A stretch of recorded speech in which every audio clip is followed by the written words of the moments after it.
Well, hey, we're live streaming. We're live streaming.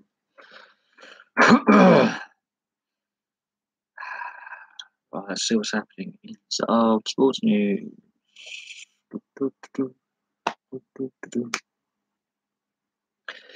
Lots happening in sport today, I can tell you that. Man City have thrown away a two-goal lead against Man United and lost the games. They haven't won the title just yet. They lost 3-2. Hello. So much has happened down in the old sport. So much has happened. We've had so many things going on. Yeah. Um, well, Man United have beaten Man City, so the title was delayed another week. More movement in the IPL with Liam Plunkett going to Daredevils because Rabada's injured. Um, well, McGregor, he's been charged with 3 counts of assault and 1 count public misdemeanor, and I think there's another charge. So he has a court appearance set. But it will be you have to be careful as a YouTuber on how you social media, how you report things. But the evidence is there. He's got some explaining to do to the court. I didn't quite catch the IPL because I couldn't get a live stream to work, which was really annoying. I couldn't get a VPN to work, and every time I tried to find a live stream, all the commentary was in Hindi, and I couldn't understand a thing they were saying. So I'll have to try and find some highlights of it and try and catch it. But at the moment, there's other things in the news like the junior ice hockey team being involved in the bus crash in Canada. 14 of them have died apparently, which is really really sad. But Liam Plunkett's going to the Delhi Daredevils in the IPL. He's a replacement for Rabada, so that's Africa Australia Test Series has claimed yet another victim. Oh, thank you. I do try. Um, I mean, the reason why I do my YouTube is it's a hobby. If I get money out of it again, I'm happy with that. If this becomes my primary source of income, I'll be happy with that. But I try to be as I try to be as good as possible. I don't know with Liam Plunkett. He's a very experienced player. He can bat a little bit. He's very consistent in his bowling. He will have so many overseas players, 4 in the starting lineup, and then so many in the squad as a whole.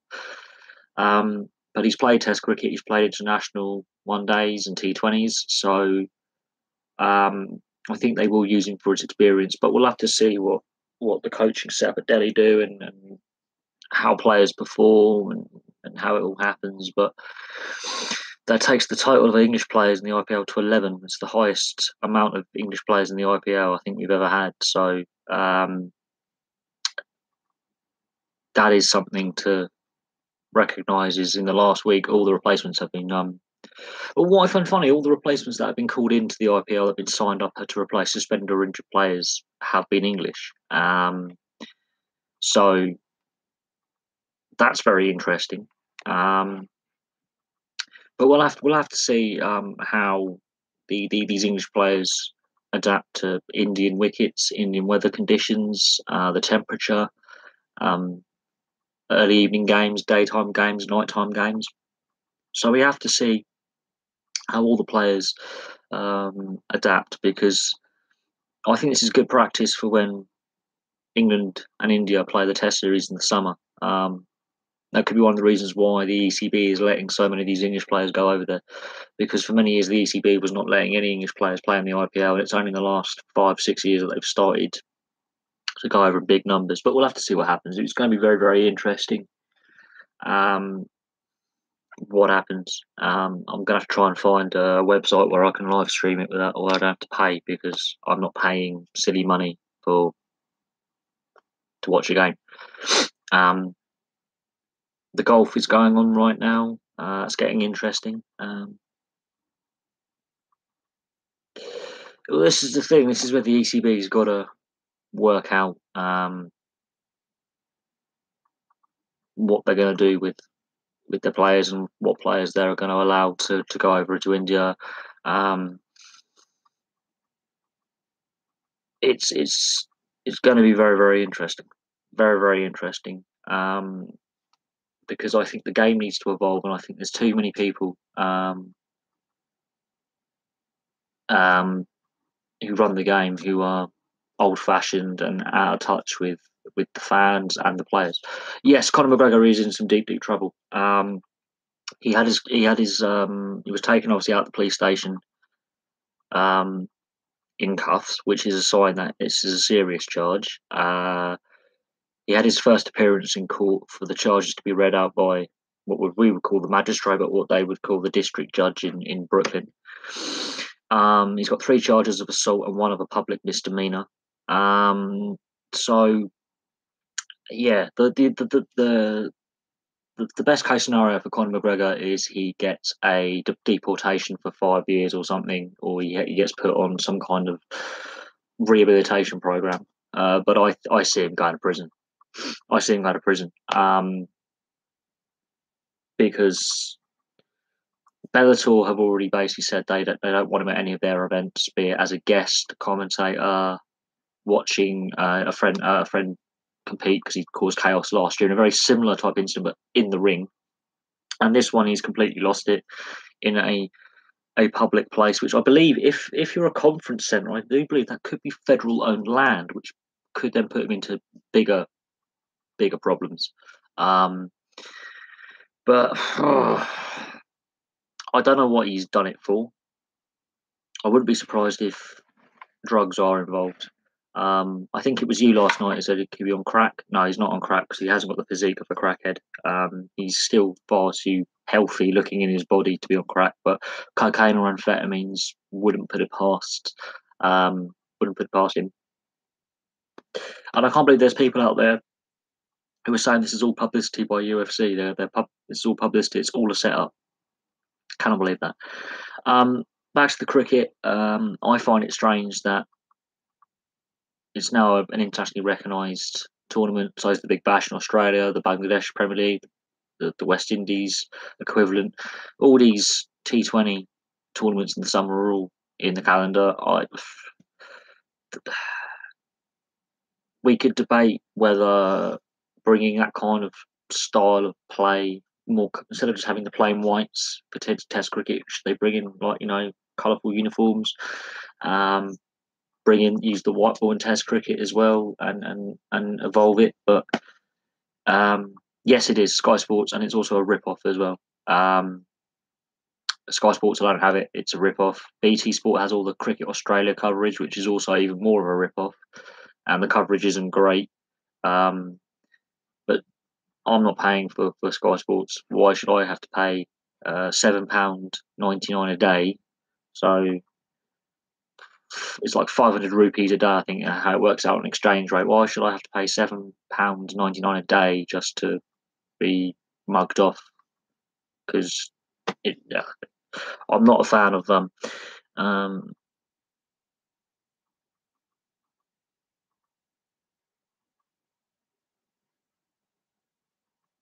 That's how it's £7.99 a day for Sky Sports. I've worked out. No, it's UFC 223. 4 matches are now off. The headline event is now off. Artem Lobov's match is now off, and 2 other fighters got injured in the altercation in the bus. So that's 4 fights they've lost from this card. Dana he's in trouble because I don't know what Conor McGregor's contract status is, because he hasn't fought for the promotion for a very long time, and he was allowed to fight Floyd Mayweather. So the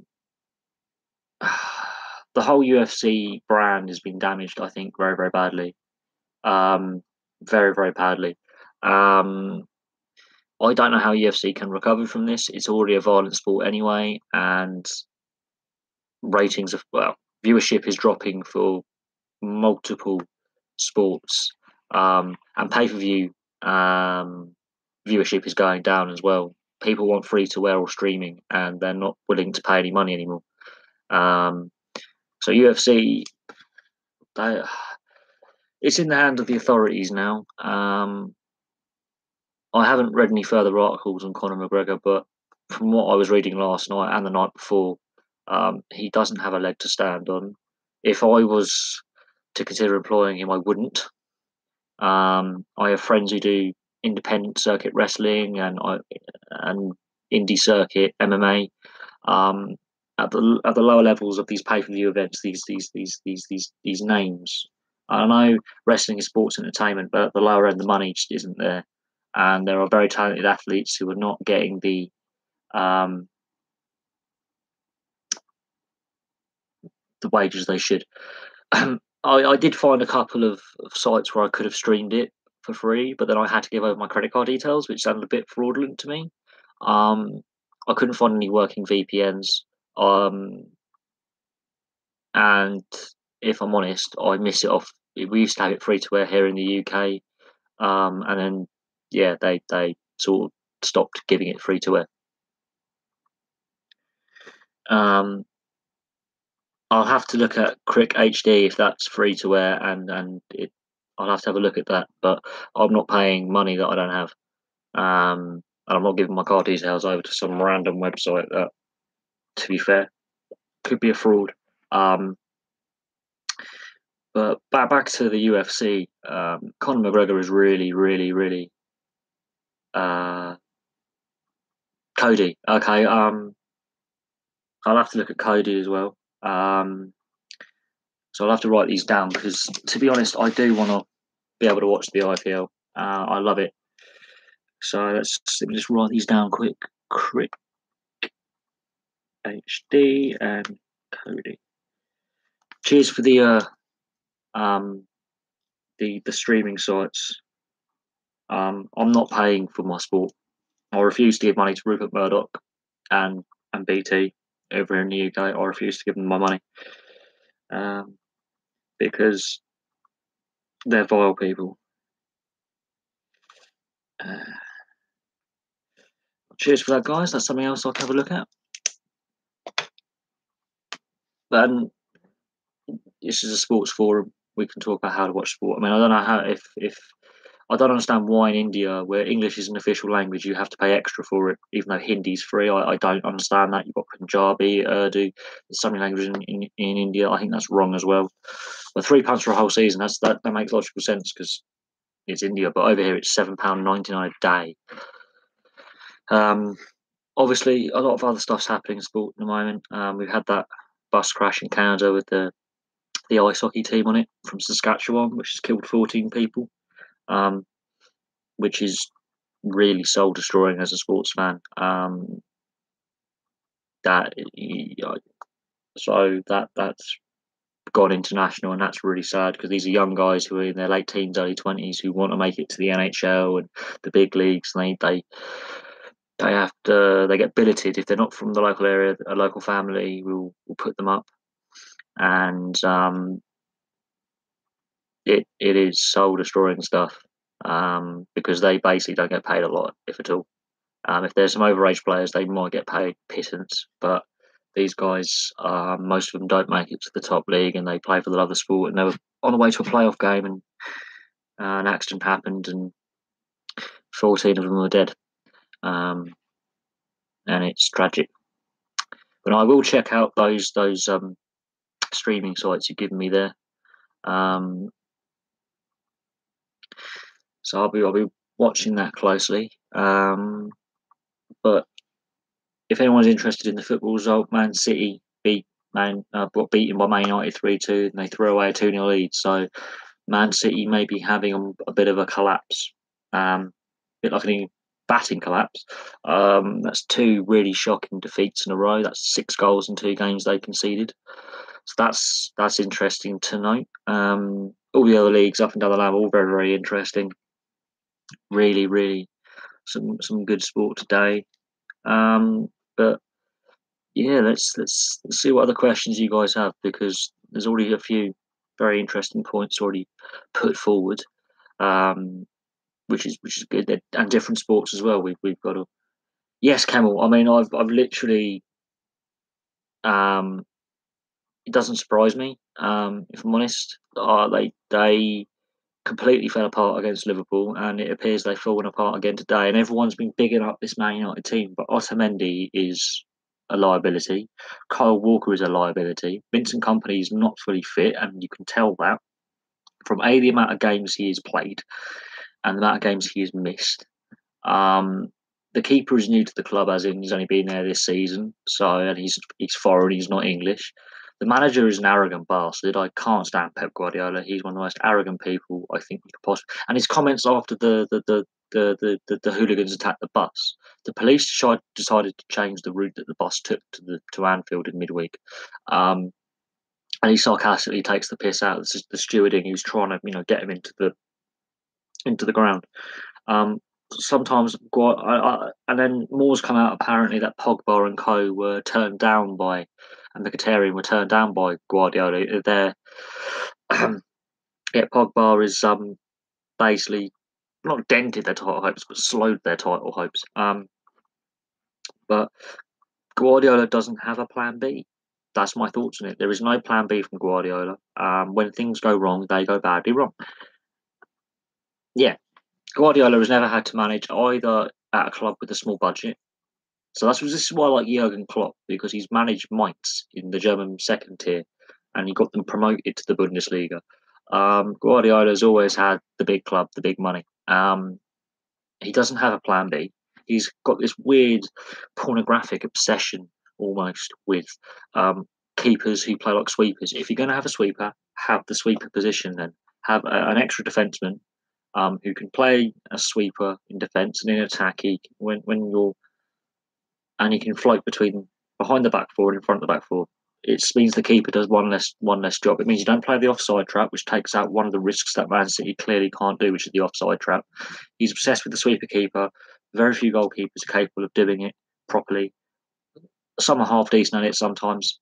Manuel Neuer is not as good as he was. Manuel Neuer is not. He can be calamitous. Manuel Neuer, when he gets it right as the sweeper keeper, it's brilliant. But when he gets it wrong, oh Christ, it looks embarrassing. I don't know why Pep Guardiola has this obsession.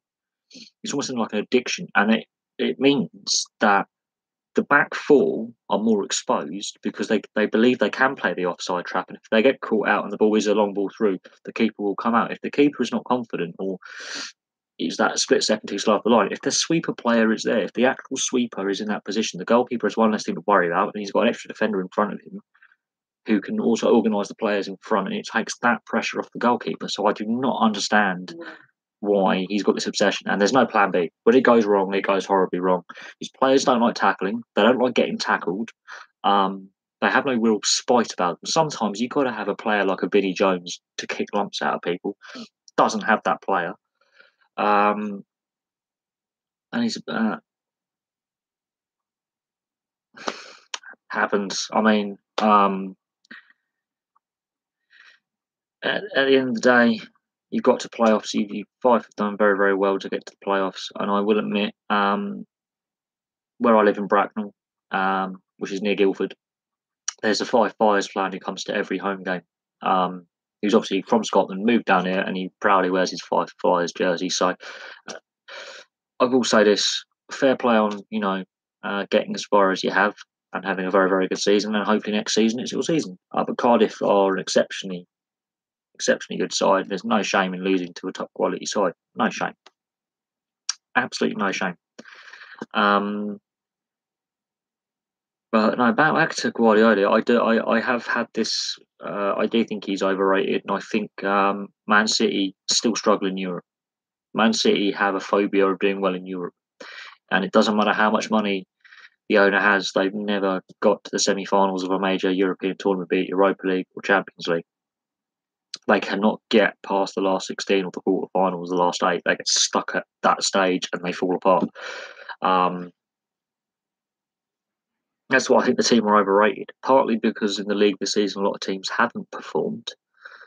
I think the quality of the Premier League is declining. I really do. And Man City are proving yet again that they're overrated because when things go wrong for them, they go horribly wrong. I'm surprised they haven't tried to buy Messi. If they've got all this money And Guardiola has won all these trophies with Lionel Messi. Why is Lionel Messi not deciding to come to the Premier League? There's a reason. The quality level is dropping. But it is what it is. No, again, some more good points raised. And these are all very interesting points. And of course, again, different sports brought up. This is why I love this channel and I love you guys because you make the live streams very interesting.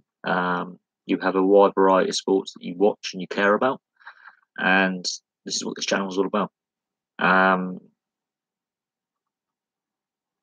That's why I appreciate everything, every question you ask, and every topic we talk about.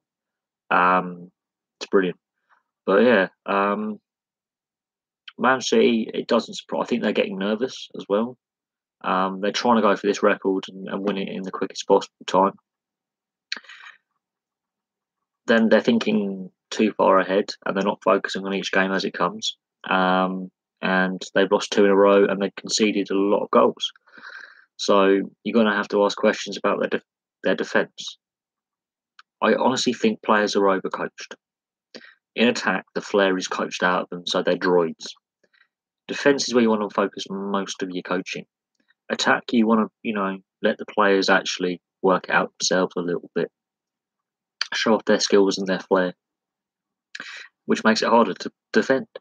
Sort of like Brazil in 1970 or Holland in 74 and 78, where they were a bit more, you could express yourself. I think that's where football's gone horribly wrong, is they're over professional in the sense that the flair and the creativity has been coached out of players sometimes, but it's what it is. But no, Conor McGregor, as you said, John, is he's got himself. I don't know what he's doing. I've seen comments on other videos about the incident, like has he got CTE? Most likely, he's been bashed around the head for 10 years. That's going to give anyone brain damage. But it's also the people around him, his agents, his publicists, his PR representatives, the people advising him. They're obviously not advising him very well with Conor McGregor. He's obviously not getting advised well at all, because I don't understand why he's done what he's done.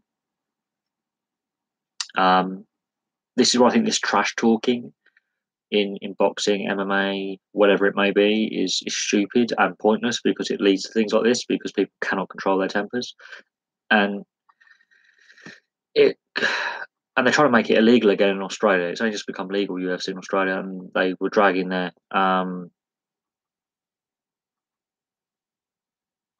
feet over, and they might even make it illegal again in Australia. I have a subscriber from Australia who regularly is involved in the live streams and comment on videos. So this could be the end of the road for UFC. It could be the beginning of the end, because their viewership's falling. Everyone's got their favourite league.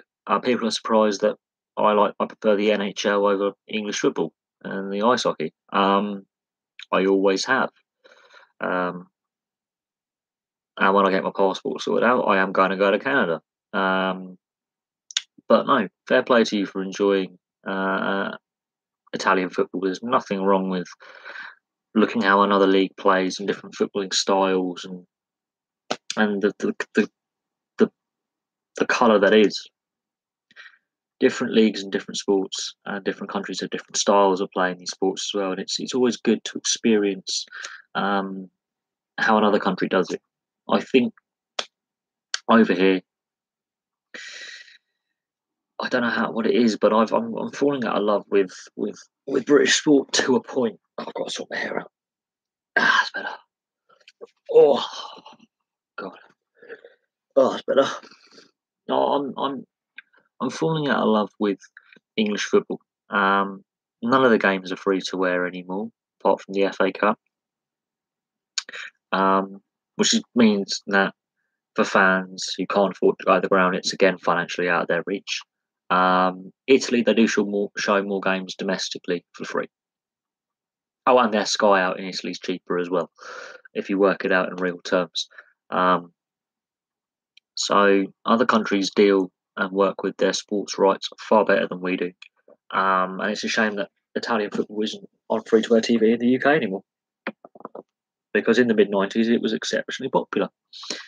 In the 1990s, Serie A was actually viewed more than the Premier League. It had more viewership, Channel 4 on a Saturday and Sunday. And Simon Richardson is a brilliant journalist. He's lived out in Italy for a long time. He knows not just Italian football, but Italian sport exceptionally well. The Gazzetta dello Sport is the pink newspaper, and it is exceptionally interesting that we really, as people around the world actually did, Serie A football was the league to watch in the 90s and the early noughties. People loved watching it, and again, free-to-air rights taken away, sport denied to millions of especially deprived people as well. This is what pisses me off about sport, is they're whinging about the obesity crisis, yet they make sport more and more inaccessible for people, pricing people out, and they wonder why people are not fit and healthy. If you can't afford to go to the game and then you can't afford to watch it,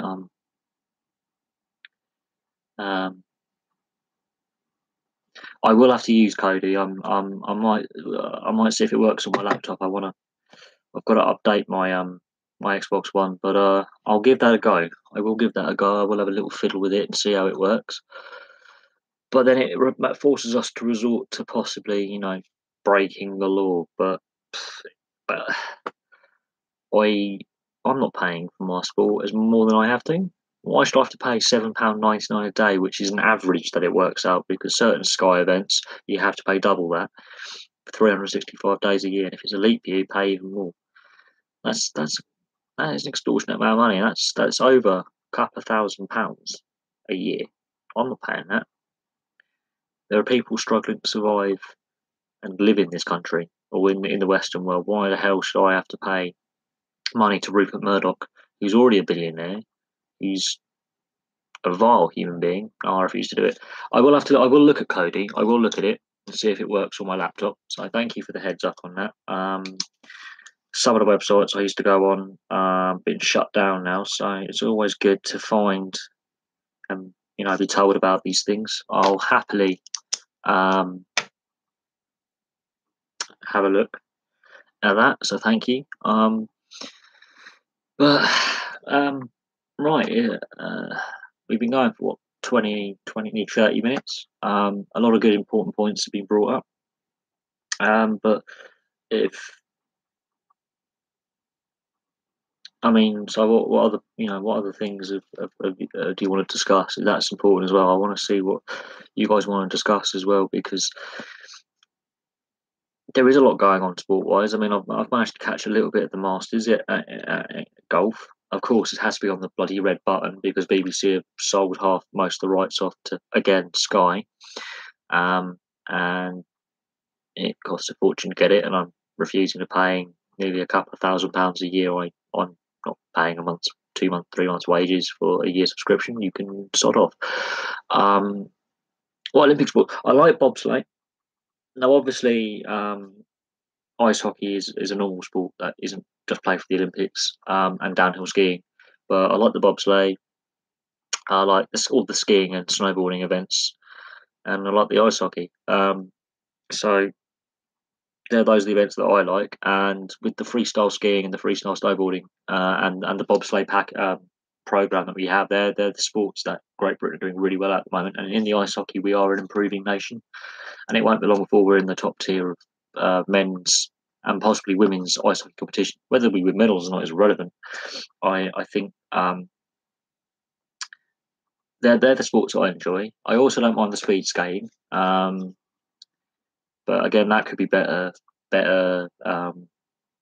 funded and things like that. But at least Christie, God, I don't know why she was complaining about all the crap she was getting when she's not good enough at Olympic level. She blows up mentally. She is not tough enough. So you need to look at certain things in the speed skating setup, because, well, if she's our best skater, then we have problems because she can never finish an Olympic race. World Championships, she can do it. She just can't do it at the Olympics, and I don't understand that. They're just as equally big titles to go for. You're competing against the same people. Yes, the Humboldt, that is made international news across the world. Yeah, Shinty. I have heard of Shinty. I've never seen it actually played, but it's similar to hurling as well.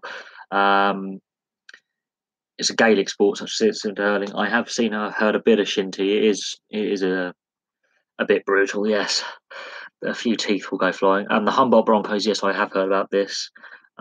Basically, in the UK, we woke up to the news because it's our playoffs in our elite league over here in the UK. So the ice hockey season in the UK is climaxing this weekend. So it's been all over the news in the UK. It's one of the big stories at the moment. Basically, it's been a crappy couple of weeks for sport. It doesn't matter if you're a British athlete, Canadian athlete, Conor McGregor, Australian cricketer. It doesn't matter what sport you take part in. Sport in the last couple of weeks has gone through a real rough time, and it puts it all into perspective. These hockey players, they're not the elite league. They're not NHL. These are junior hockey players who want to. Their dream is obviously to play in the NHL. Um, Now, I don't know much about the billeting system, but I do know that local families will host a player or some players for their duration of the season or the seasons they're there, and they treat them like family. So the community of Humboldt, I think it's in Saskatchewan, so you can correct me if I'm wrong. That I mean, ice hockey is my favourite sport, but that's gonna resonate for a very long time. And there's a very very touching picture on Twitter of two of the teammates and one of their friends with them in hospital, and they're all holding hands. Um, so hockey's a big family.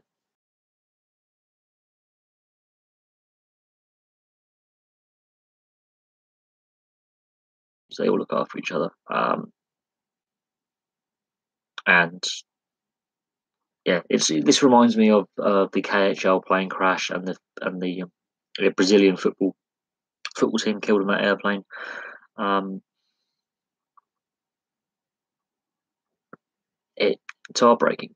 And we don't know what actually, caused the collision. Was it the bus driver's fault? Was it the truck driver's fault? All we know is that there have been 14 deaths, which is sad.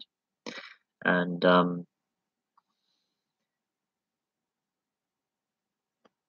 condolences is you know, uh, it's difficult for me to convey, emotion on this, but that Saskatchewan is and Canada and I think the whole sport is in mourning right now, and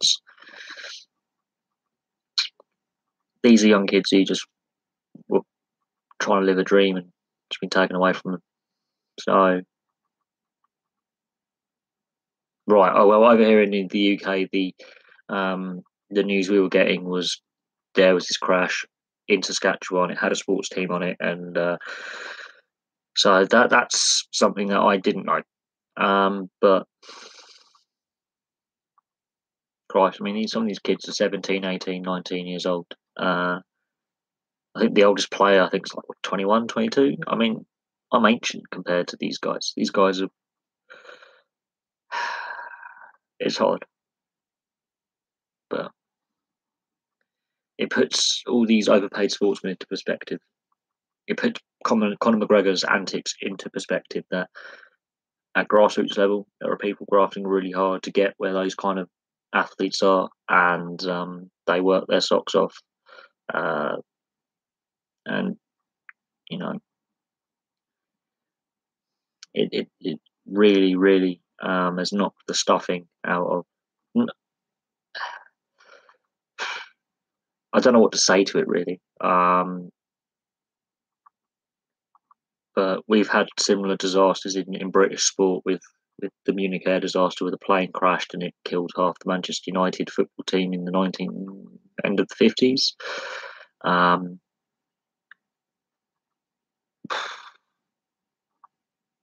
but my condolences go out to the friends and the family of all those who passed away because there's, but it is what it is. Um, I wouldn't be surprised if uh, I will see on Twitter, these NHL players, a lot of them have links to the area. A lot of the coaches have coached there. I think the Edmonton Oilers coach used to coach in, I think, the team or in the area. Many players from Saskatchewan. So it has put a damper on on the league and on the sport, and it's heart wrenching stuff. But I haven't done a video on it because people have actually passed away, and I think it'd be wrong for me to cover that on my YouTube channel. Other YouTubers have covered it, and that's their choice. But when it comes to things like this, I find it disrespectful that people are talking about these people's lives without even knowing them, I suppose. Even though you've mentioned it and we are discussing it, there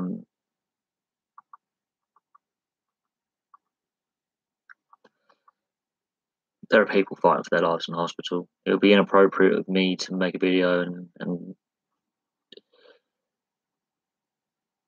I don't know. It's my personal thing on it. I think respectful silence, I think, is how I would describe that. But there are those YouTubers who are going to do their reaction to it or make a video on it and make money out of it, which I think is wrong. But the GoFundMe page has raised a lot of money for the families and the victims' funeral costs already. They've smashed.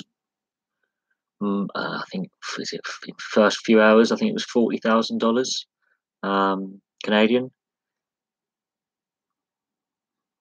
People are chipping in to help, these young kids and their families out at this time. So that's where I like the community spirit that the sport of hockey brings when something like this happens.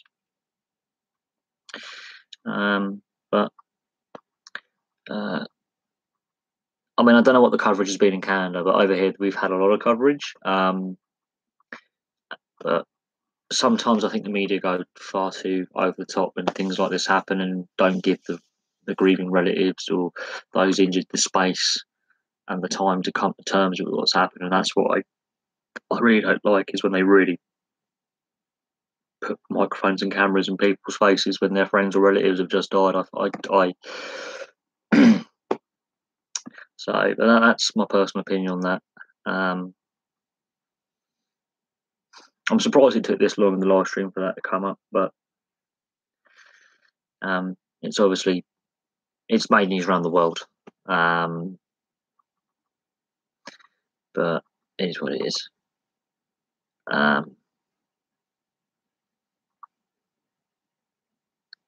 Obviously, it will come out in time why the semi-trailer truck T-boned it. Was the driver drunk? Did he fall asleep? Did he lose control? That will all come out, and that's obviously going to be a criminal investigation by the Canadian police. So again, when it comes to legal stuff as well, as a YouTuber, you've got to be careful on what you comment or how you present yourself or how you talk about it or whatever the situation may be. With Conor McGregor as well, I know he's got 4 charges and 3 of them are very serious against him. Although a friend of mine said he might have 5, but no, he's going to go to Sing Sing. But again, I'm only relaying what I've heard about Conor McGregor because he's clearly going to have a criminal trial against him. It'd be prejudicial, I believe, is the term, to discuss legal proceedings, because then that gets a dark grey area, and people sometimes blur that. But yeah, the Humboldt Broncos, I don't know what more I can say on it, really. Woke up to the news. I mean, I woke up and one of the first things on Twitter was there had been a bus crash and on local sports websites here in the UK there had been a bus crash, and it turned out the age of the players involved. I think that's what really is more upsetting, I think. But we have to obviously say our respects and know that if anyone's religious or anything like that, they're in our prayers and things like that, and our thoughts. But they have got a GoFundMe page up there. So if you feel willing to donate, then by all means donate. But it is what it is. Right, now we've discussed that, and it's a very difficult subject to talk about when 14 young lads have died. Really hard to talk about.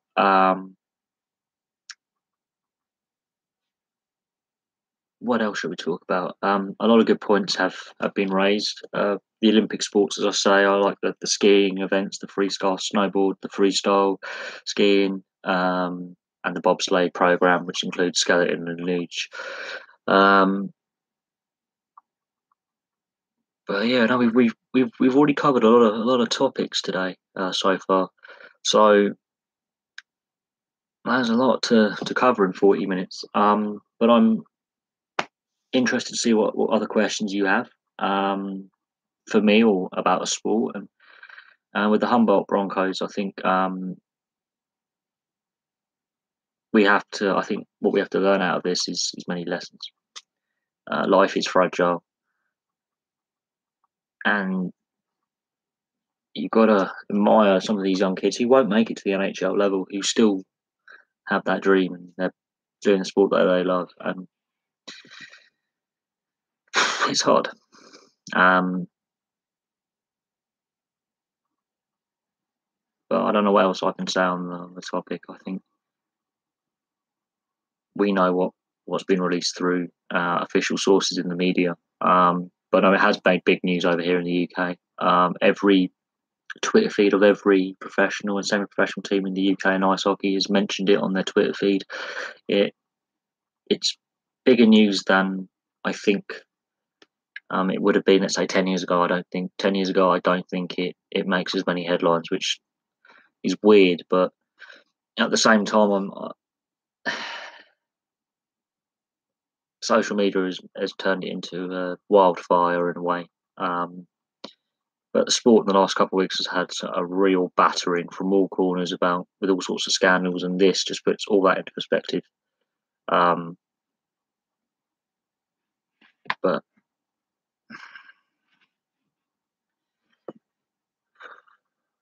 I mean, I don't know what else that the Canadian authorities have released, like what were the conditions, anything like that. But with any kind of road traffic collision or road or accident on the road, there's always a criminal investigation, So more will come out, but at the moment, I think having recently lost a friend in a being hit by a car, and I've got his funeral Monday.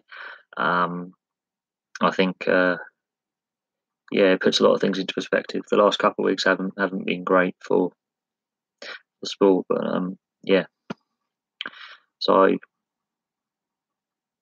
but every time an incident like this happens, it shocks, and people go. Uh, and road travel is not as there's always risks with when you travel, I suppose. But anyway, any more questions? And let's change the topic and let's discuss what's going on. So let's discuss other things because that's a very somber topic. Right. Okay.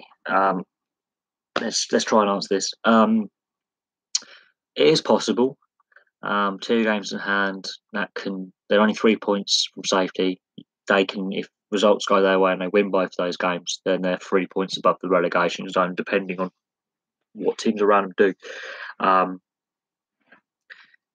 But with the 2 games in hand, yeah, they can have a 6 point swing, no problem, no problem.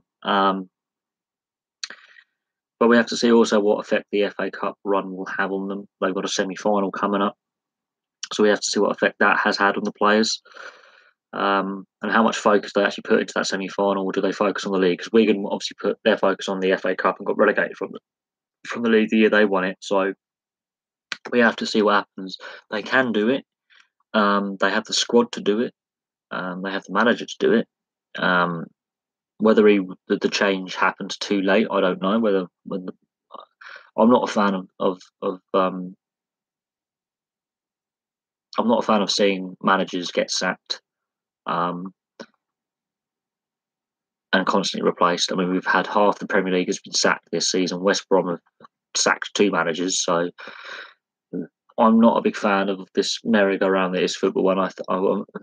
This is an issue, but no, I think Southampton can do it. But if I look at League One, which is where my team is, Blackburn, we're top of the league, and we're going to have got a game of hand on us. But because they lost the game, one of their 2 games in hand on us last week, we're 2 points ahead of them. Shrewsbury have not used their games in hand well, and top of League One is also like the bottom of the Premiership. It's exceptionally close, and we have 1 game in hand on Shrewsbury. We're going to have 2 games in hand on Shrewsbury. Shrewsbury in 3rd. So it. But at the same time, you've got to win your games in hand. We'll see. We'll see what the Southampton board consider more important. They might try and juggle both, but it's been a very interesting day in the Premier League. A lot has happened mostly at the bottom of the table. Of course, Man City have thrown away a 2-0 lead and gone on to lose 3-2 to Man United. So football has shown again that anything's possible. Anything can and will happen. You can be as well prepared as possible when the unexpected happens, and that happens in all sport. But it is what it is. I believe they can, but at the same time, I've been proven wrong by so many teams this season that I thought would struggle. They're not struggling. Other teams that I thought wouldn't struggle are, and all sorts. So it's possible. They could deliberately lose the semi-final to focus on the league, but of course a cup run can give momentum to a side, so you've got to be very, very careful how they play this, because if they get it wrong, it can affect the confidence of the group, the morale. But a 6-point swing, if they play those games in hand and win them both, yes, they can get a 6-point swing. They can get themselves out of trouble, no problem. Goal difference could be crucial as well, and all those things, if they're both equal on goal difference, and it comes down to wins and draws, and sometimes I can't remember what instant it was, but there has been a season where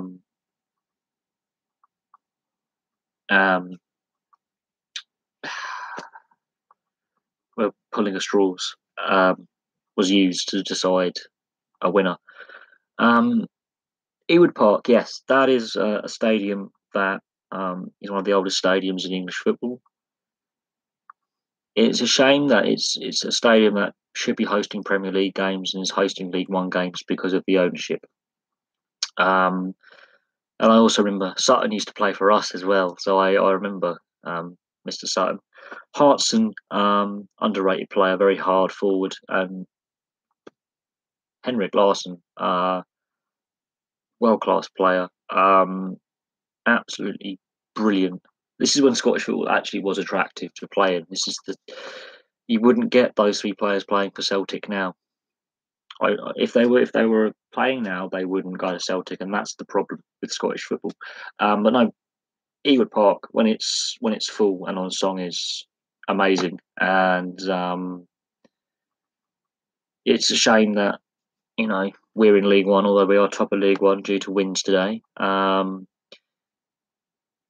That ground is designed for the Premier League, was made all-seater for the Premier League, and we're playing in League One. And we're not the only ex-Premier League club to be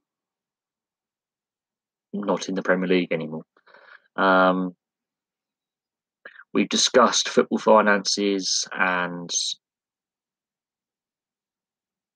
the price of going to see games to death on this channel, and the price of pay-per-view sports. So I will check out that Cody link you gave me.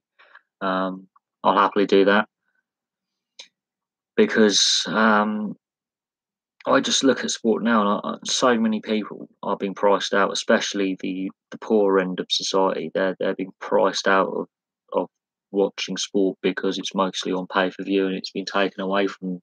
I think that's wrong. I haven't seen Blackburn play in the league since 2003, 2004. I last went to a Blackburn game. Last time I went to a Blackburn game was before the Venkies bought the club, and then of course the Venkies bought the club, and then I stopped buying the shirts, stopped buying the scarves, the beanie, any kind of memorabilia. I just stopped buying it as soon as they bought the club. I refused to give them my hard-earned cash. But the way they run the club, they've completely mismanaged it and poorly run it, and all our good players have left. Our youth development system's been destroyed because we used to have a very, very good youth academy, and that's gone down the Swanee. But hopefully, this is a sign of a change, and hopefully those Venkies sell up and piss off. I'm very, very keen on. If I was running the FA, I would be very keen.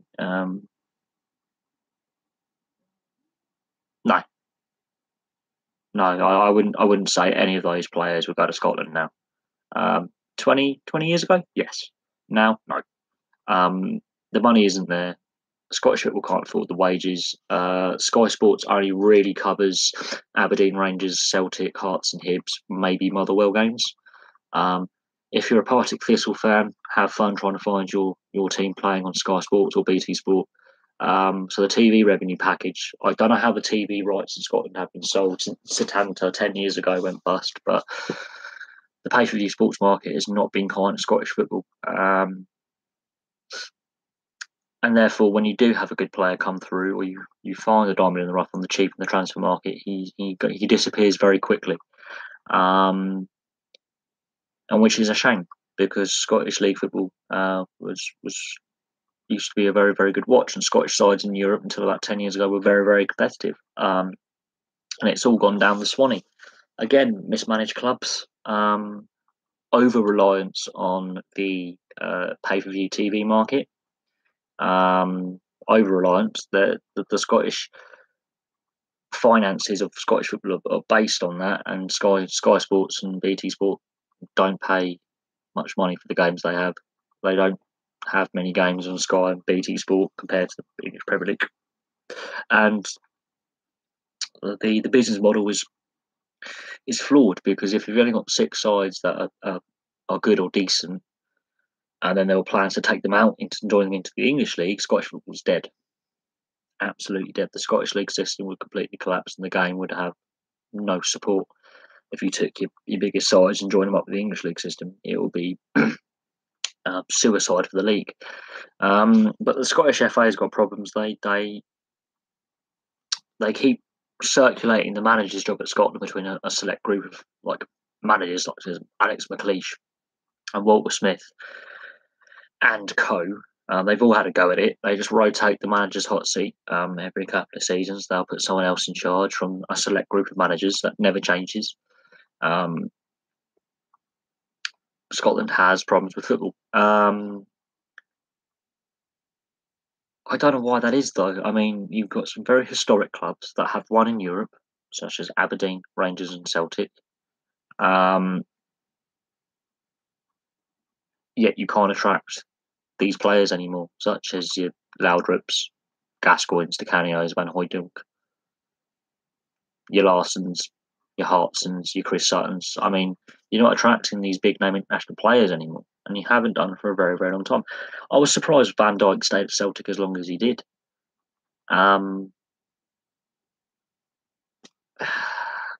Scottish football's in a mess, and I feel sorry for all Scottish club supporters of every club in Scotland and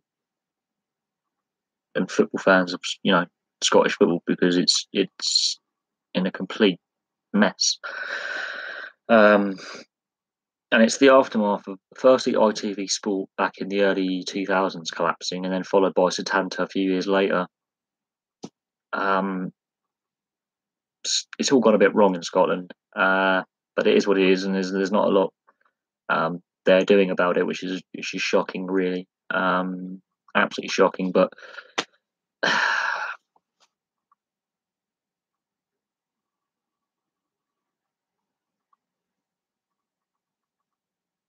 here's the thing: not many people are actually watching BT Sport. Your average top flight Premier League game they get the rights to only attracts about 80,000 viewers nationwide. That's across the UK, so Scotland, Wales, England, Northern Ireland. They're not getting the viewership. Hence why my BT bill my internet is through the roof because they're subsidising it through their internet and phone providers and their mobile phone network. BT Sport wouldn't survive as a standalone company. That's why Setanta went bust. This is the issue. Pay-per-view sports as a model is outdated. It's 25 years out of date. What was also scary is a lot of these sports leagues, not just football, but rugby league, rugby union, rugby league especially, cricket, are reliant. They're more reliant on the TV rights and the gate receipts than they used to be. They're exceptionally reliant on the TV money because without it, they're really struggling. BT Sport is not good quality. It's exceptionally crap. It was meant to be free for all BT broadband subscribers and customers, and we got it free for 3 days on a freeview because they lied in the small print. So they missold the product anyway. It's not great coverage at all. I've sat down and watched BT Sport. Austin Healy as the rugby commentator or as the rugby presenter. My God, fire him. He's not great for TV. But UFC itself has got a lot of problems. It already was a niche market anyway. It's the biggest promotion in MMA, and that's saying something because Bellator is the other well-known one. But UFC has managed to get Xbox games made with like through EA Sports and things like that. But Ronda Rousey, the biggest female name, has left the company, left mixed martial arts completely. She's gone away and she's signed a deal with WWE, but that's good business on her part. She's realised, okay, I've peaked. I don't want to get repetitive, CTE brain injuries. I think I'd rather keep my good looks. And Ronda Rousey is very, very attractive. And with what's happening with Conor McGregor, they clearly, as a company, or as a promotion, they have not controlled the athletes that represent them very, very well. The antics of some of these athletes is out of control. Conor McGregor is just the most well-known one, but there are plenty of others who've got drug problems, alcohol problems, love a bit of domestic violence.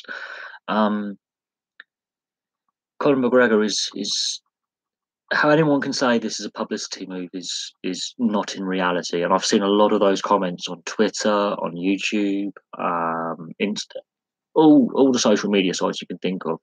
Apparently, this is according to some people, it's a good publicity move. No, it's not. He's facing severe criminal charges, which will be a nice sentence in Sing Sing, which is New York's correctional facility in New York State, which is one of the 10 toughest jails in the US. So I think he's done. I don't think he'll fight professionally ever again in any mixed martial art kind of sport or any martial art or boxing. I think he's done, and it's a very, very quick fall from grace for Conor McGregor. He's also, as I would say,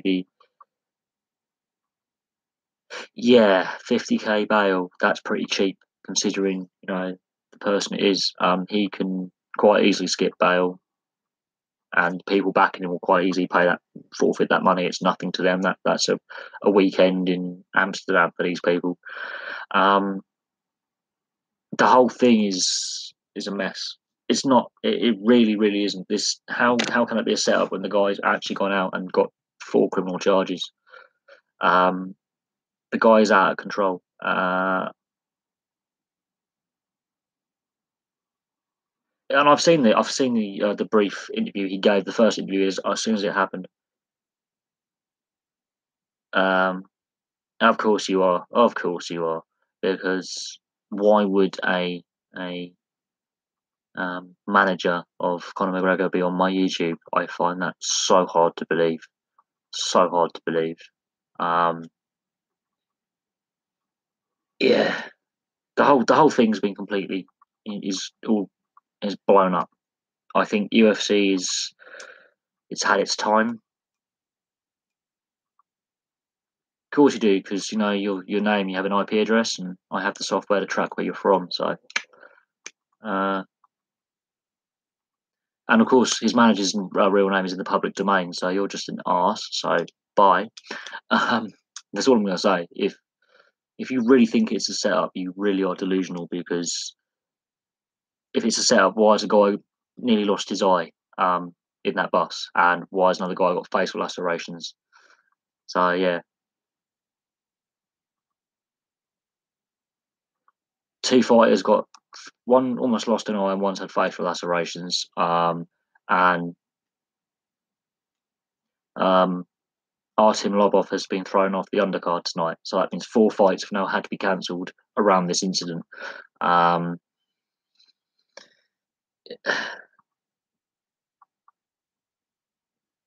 the whole thing. This is the issue with boxing. It's gone. Boxing's had all these incidents before. Some around the pro wrestling circuit have had this issue before, and of course, pro wrestling is sports entertainment, not sport, and I accept that. And to be fair, he's you don't get 3 assault charges and a public misdemeanor charge if it's publicity stunt. And you're not facing jail time. He's got a court appearance. He had to hand himself into a police station. He was cuffed, and those were proper police officers leading him into the back of a state trooper car, taking him to the local court. He's cooked. He's done. Unlike O.J. Simpson, we're not having a multi-hour car chase in a Ford Bronco, but yeah, but here's the thing: he hasn't fought for them for over a year and a half, so he's not actually their biggest star anymore because he hasn't fought for them. He's earned them no money. No money has he earned for them in the last year. He's been on no pay-per-views. He spent most of last year mucking around before fighting Floyd Mayweather, doing some pointless publicity stunts that were actually vile and stupid. He's earned no money out of that fight. He's the richest loser in history because he got paid over 100 million US dollars for losing against Floyd Mayweather. So Bellator won't have him. Bellator have got legal things against him. UFC, I think, are very close to ripping up his contract if he's still under contract with them. He shouldn't have been at that press event. He was not scheduled to appear at that press event. So yeah, if he gatecrashed a press event, I don't think UFC want him around their product while he's not been in training. He's not had a competitive match in UFC for a year and a half, 2 years. Is it 500 days since he won his title? Yeah.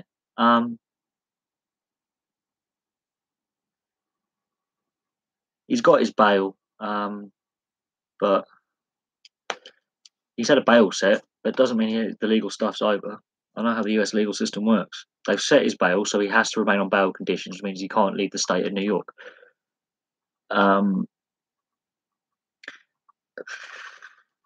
So for anyone to say that's all like a publicity stunt and it's a joke, he is still facing jail time. Depending what his plea bargain is, he can have a plea bargain with the state prosecutor.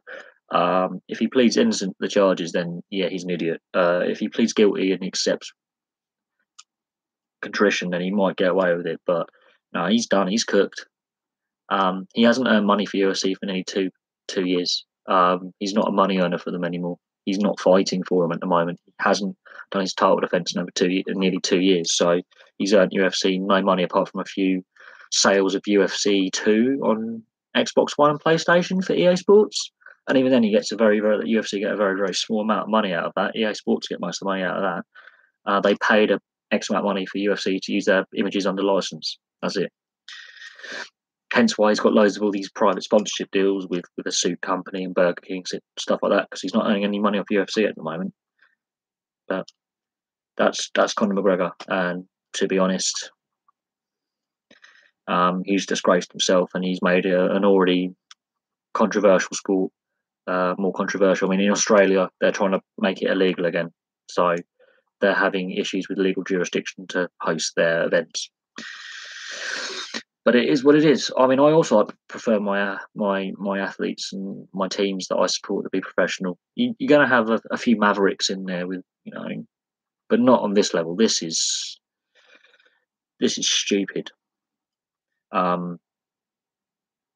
Crikey! I mean, what's the worst incident? I mean, Eric Cantona got 9-month ban for his kicking the fan in the head. So, well, I don't hate UFC. I don't hate it, but yeah, US bail. If he skips the bail conditions, so he's on bail, which means he will have to stay within the jurisdiction of New York State. He cannot leave New York State or maybe New York County because you've got the counties of New York City, the boroughs. He will have to stay in a local area. He cannot leave the country. His passport will be taken off him. His jet will be grounded, so he can't leave New York. Basically, he has to stay within the jurisdiction of whatever the court says the jurisdiction you have to stay in. I'm an ex-law student, so I know a fair bit about this, which is chronic, really, because I broke the law so many times as a teenager. If he breaks any of his bail conditions, then it's worse for him, and the person who's fronted the bail for him will lose their 50 grand. I find 50 grand exceptionally low, but I'm assuming they're going to say he's not a flight risk because they've grounded his aircraft. He's so famous, he wouldn't be able to get very far with social media. And he'll be awaiting trial date. And I think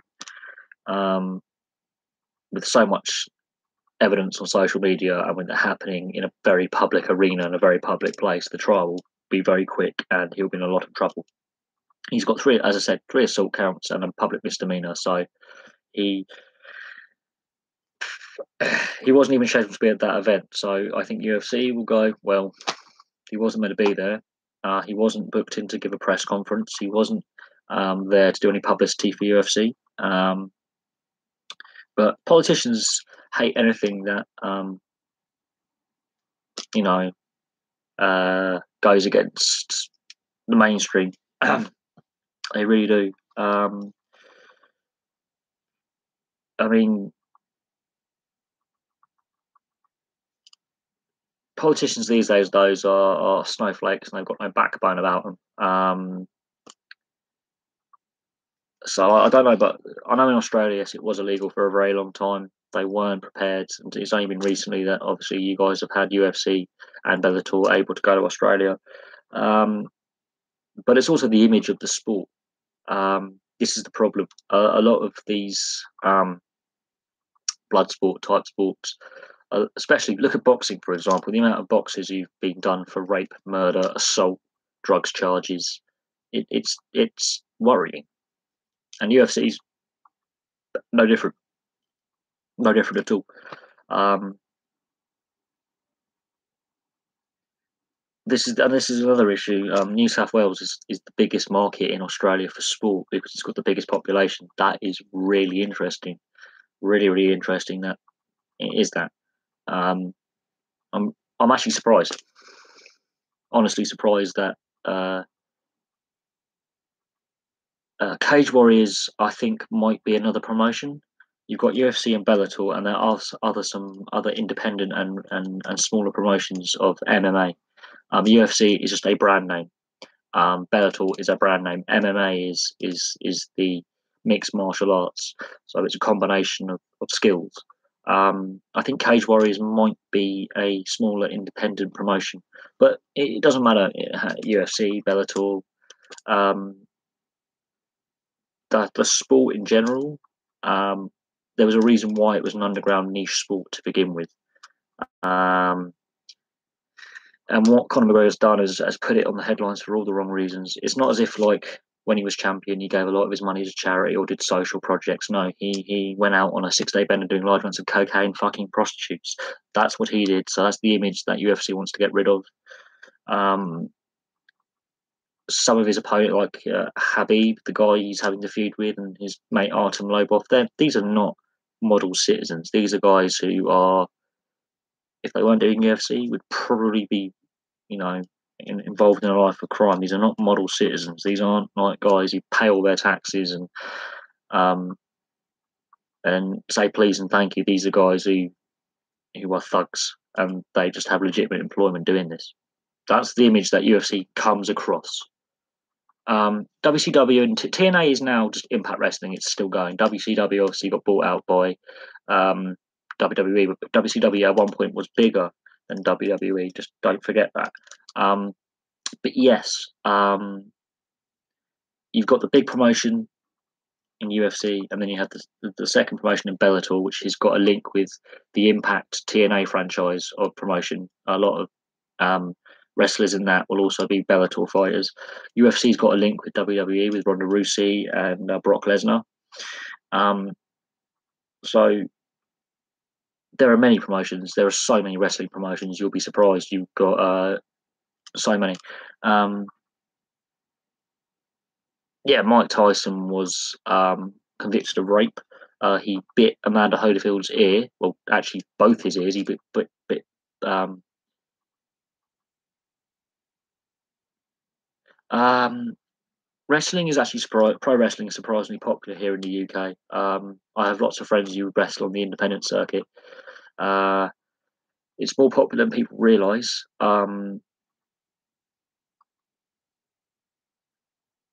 And we I don't know if they still do the amateur pro thing, but yeah, Kane, yeah, Glenn Jacobs is running for mayor of he's like the town where he grew up in the US. He's exceptionally a lot of these wrestlers are exceptionally bright and talented individuals. Again, the image that was perpetuated in the early 90s was they're all roid monkeys. So the steroid case in the early 90s did cause issues for the brand, and then of course what the lead up to Chris Benoit, the Attitude Era of WWF as it was at the time, and then WWE Attitude Era, the death of Chris Benoit really um, altered the whole outlook. But the amount of wrestlers who die in their 30s, 40s, and 50s is dangerously high. You would think these guys being in the prime of fitness would live to their 70s. No, no. So most of them don't make it past their 50s. So many wrestlers. Ultimate Warrior dying young. Eddie Guerrero dying before he was 40. Chris Benoit, um, Rikishi, loads of them dying young. And the link with the steroids. People say juicing's not a problem. Oh yeah, I can control my steroid addiction. Yeah, okay. Then die when you're 40 with liver failure. Um, but yes, Glenn Jacobs is running for. I think it's his town that he lives in. He's running for mayor. Um, I think basically he's going to retire very, very soon. If he gets the mayoral job, I think he will retire and go into politics. He wouldn't be the first sports entertainment figure because, bear in mind, the Governator, Arnold Schwarzenegger, was a powerlifter at one point. He wasn't an actor; he was a powerlifter in his early days, and then he became into acting, and then he went into politics. Um, this is a well-known thing. A lot of wrestlers do that. Manny Pacquiao. Manny Pacquiao. Um, yeah, he is a very interesting, complex character. As Manny Pacquiao, very intelligent man. Um, it's like George Ware in Liberia. The ex-football player is now president of Liberia. So you can be a sportsman or a sports entertainment, which is pro wrestling, and go into politics. I have no problem with that. But notice how the guy who claimed he was Conor McGregor's manager is now fucked off. Yeah, notice that these trolls, they're idiots. They have no content and they live in their mum's basement. They've never had sex. It's just trolls. They make me giggle. But no, I mean we've discussed a lot of things. There's a lot of things going on in sport at the moment. Yeah, WWE are losing viewership daily, daily. Um, TNA had to rebrand itself because they were going to go out of business again. People just not what pay-per-view TV as a form of uh, media is an old, out of date concept that worked in the late 80s, early 90s. It doesn't work now, and WWE and TNA are realizing this far too late. TNA though actually started out on YouTube for the first 2 years it was going.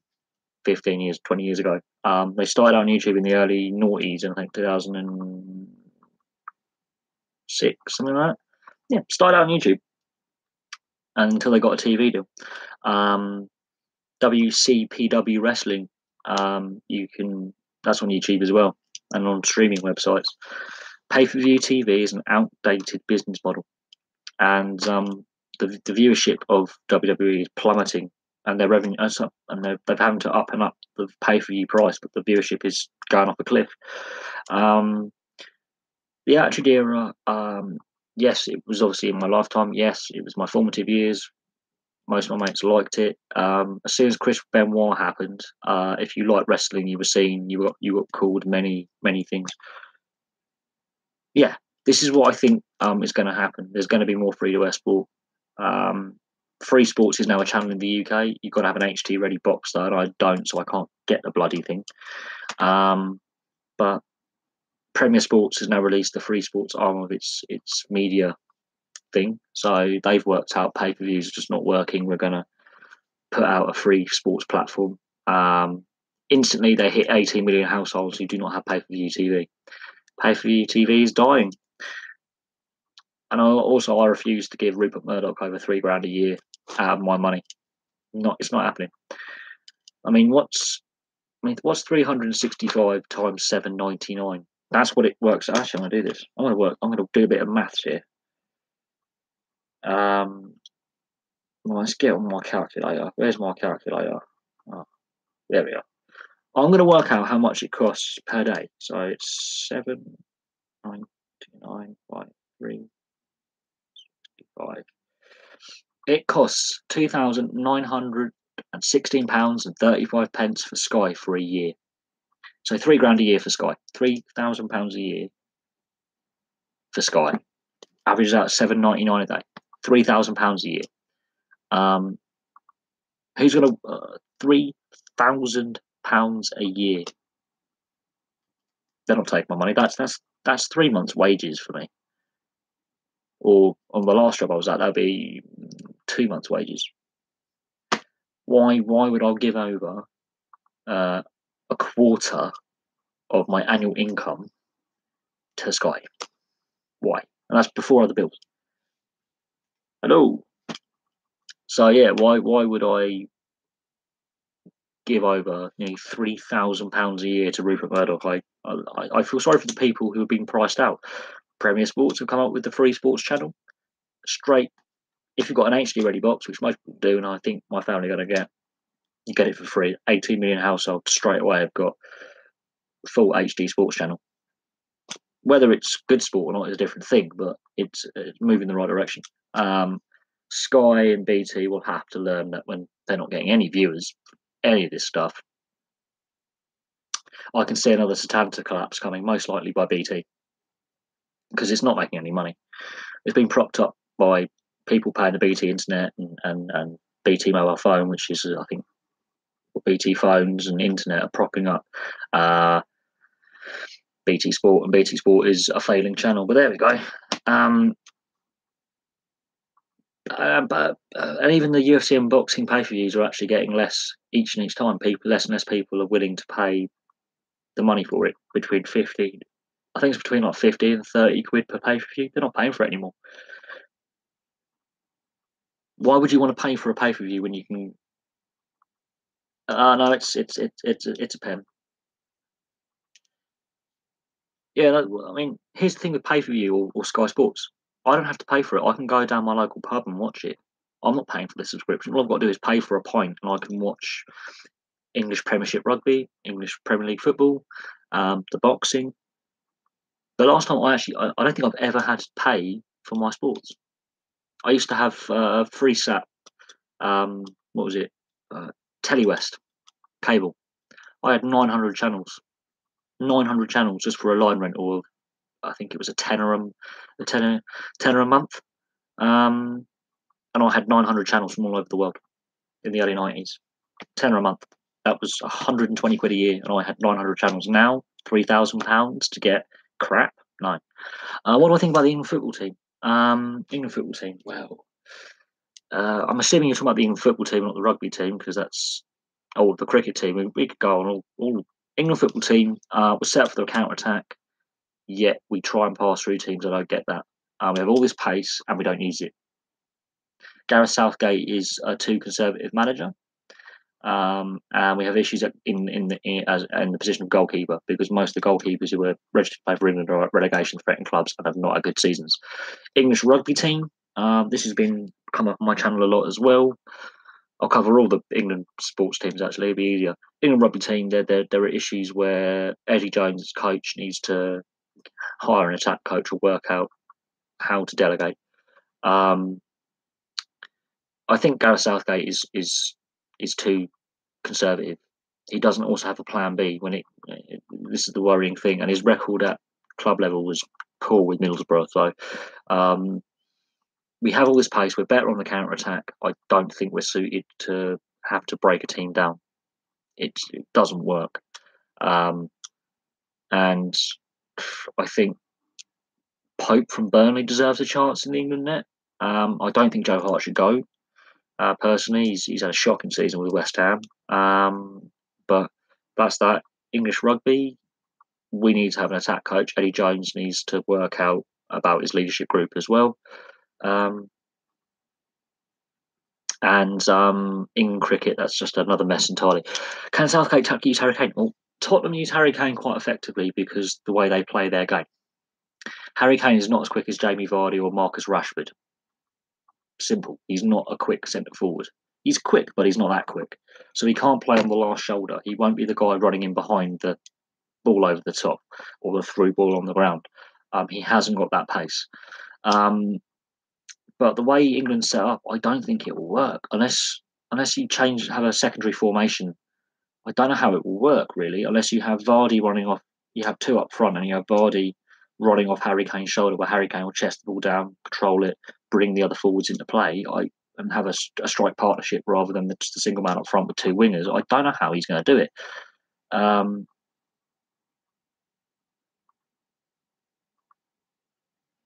Vinnie Jones is in a complete mess. That physical style is that. Right. Vinnie Jones. The thing is, England's tactics. If you look at the formation, it is set up for the counter attack. It is set up for the counter attack. And at the last tournament he was at, Harry Kane showed how not to take free kicks, penalties, and corners. I think Harry Kane will work better in a strike partnership with Vardy or Rashford on his shoulder going beyond when he flicks the ball on, because they're quicker and they can stretch the defence, and then Kane can get more space to have a 30-yard strike or get into the box for that cross. But Gareth Southgate, for some reason, in the last two friendlies, I know they're friendlies, and we have to take that with as it is because they are friendlies, but we allowed Italy to get back into the game. That is not a good Italian side. That Dutch side is not a good Dutch side, and we couldn't put them away.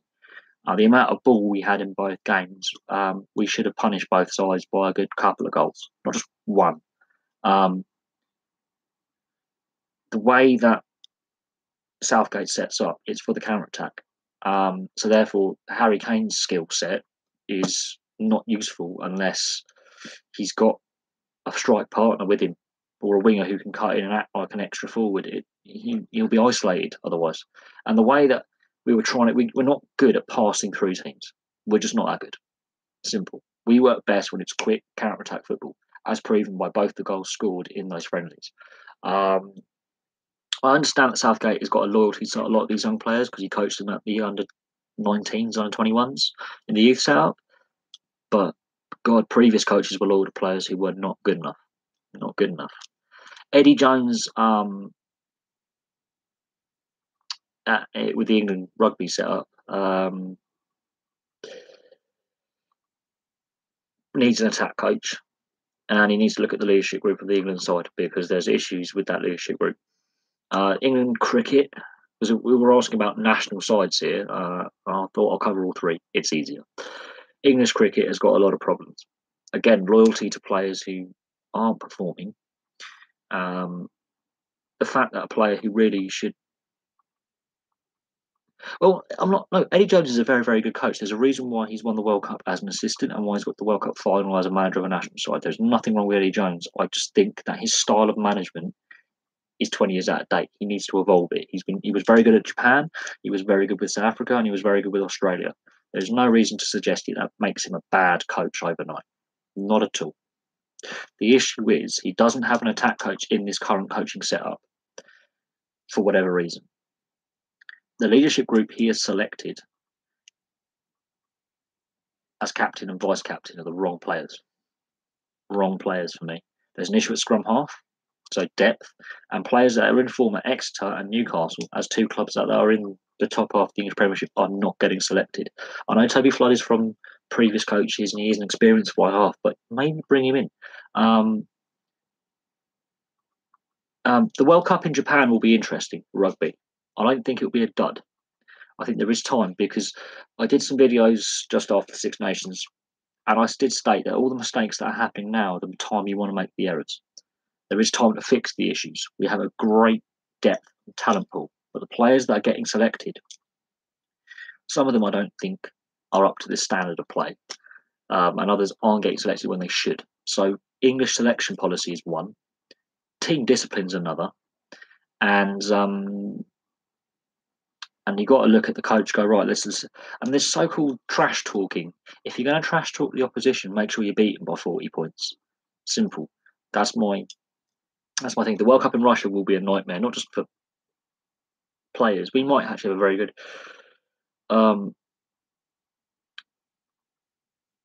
The World Cup in Russia is a different thing. The World Cup in Japan and the rugby, I have no problem with that. I think England will fix the problems that have been highlighted in this Six Nations. We've only lost 4 games under Eddie Jones, so it's not as if we've become England are a bad team overnight. It's just every team has to go through a wobble and some learning pain. He's been in the job now for a little while at England, but you've got to look at his record. He's not a bad coach. I think there's issues fundamentally with English selection. So who's in charge of the selection policy? The leadership group that was selected is not performing. So Dylan Hartley as captain, no, he can't do 80 minutes. Owen Farrell can't behave himself on the field, or he'll have a punch up in the tunnel. You need someone there who's going to have the respect of the opposition and the referee. Those two players don't. Also, scrum half is an issue, and Mike Brown, loyalty to players who are crap. Mike Brown is past his best. Rob Shaw is not. Is he a blind side? Is he an open side? Is he a number 8? No one knows. Joe Marler can't not get sent off. That's discipline, part of the problem. Players at Exeter and Newcastle aren't getting selected. So I'm using Toby Floodden as an example. He's played really well for Exeter this season. There's a reason why they're in the top 4 in the Premiership, or were when I last checked. There's a reason why they got to a cup semi-final in the Anglo-Welsh Cup. He's goal kicking like a machine. Owen Farrell wasn't kicking well this Six Nations. Toby Flood is kicking like a machine. He's an experienced fly half. I feel that he should be given another look in as a depth fly half because he can also play at inside centre as well. That's another option. They're not considering it. I think that's wrong. I honestly think that's wrong. Also, I don't agree with 100% with the selection rules where you have to play in England because there's a lot of good players in France right now who are English, who fill the back row, fullback, and wing, where we had a few issues.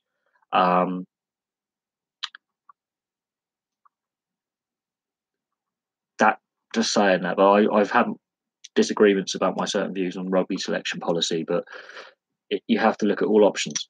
Defensively, okay, but backs in rugby are weak at best. I mean, no, but Dele Alli, his discipline is a problem. Great player that he is, and he has played well for Tottenham this season. For England, in the last couple of games, he has not played well at all. He's given away too many fouls, needlessly, and not contributing enough positively to the side. I wouldn't say all the backs in the rugby are poor, but Mike Brown is done. I think he's done at international level. That all the Harlequins players that were selected shouldn't be selected. The reliance on Northampton Saints players and Hartley and Courtney Laws. Look how bad Northampton Saints are in English rugby at the moment. They're useless. Why is Billy Trees not getting a call back up? He's very good defensively. He's a destructive tackler. Okay, he's captain of Gloucester, but he's a very, very good player. I think misused by the previous coaches. I think the Stuart Lancaster era, admittedly good for the results, has had a few structural problems, and Mark Johnson era as well. In fact, everything from Ashton onwards for England has been a mess. The England setup is living off 2003 of Sir Clive Woodward. It needs to look at itself and go, right, what's going wrong? It needs to have a hard discussion with itself. At England, there doesn't appear to be any. I wouldn't class Harry Kane as a captain either. I don't see Harry Kane as a leader. England are lacking that player who's willing to roll the sleeves up and get stuck in there. I like box-to-box midfielders that are, well, can run all day and tackle all day and shout and scream at their players to pull their finger out. There are too many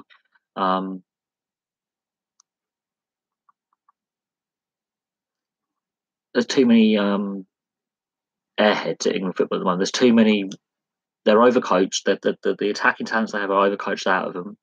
And there are certain positions where I have concerns. John Stones, I think, is overrated. And I'll leave that to how you will at Man City. I think he's overpriced and overrated. He's calamitous at times. But Southgate keeps picking these players. So you have to look at the England, again, selectors, the players available. And that includes, not enough English players playing in the Premier League, Championship, League One, League Two on a weekend basis. If it's less than 40%, there's a problem. There's a reason why Germany have won more World Cups than us. It's because on any given weekend, the percentage of German registered players playing in all leagues in German football is higher than English football. Big fans. Sexton, yes. Sexton is a very, very, very consistent player, and he's exceptionally underrated at times. With some of his running plays, he's a big bloke, and he can make the tackles. Farrell, no, he can play fly half or centre. That's fine. Johnny Wilkinson could do that. Tabby Flood could do that. We've had fly halves you can quite also happily fit in at centre. That's not a problem. But yeah, he does stupidly get involved in needless altercations off the ball, which rugby league does that.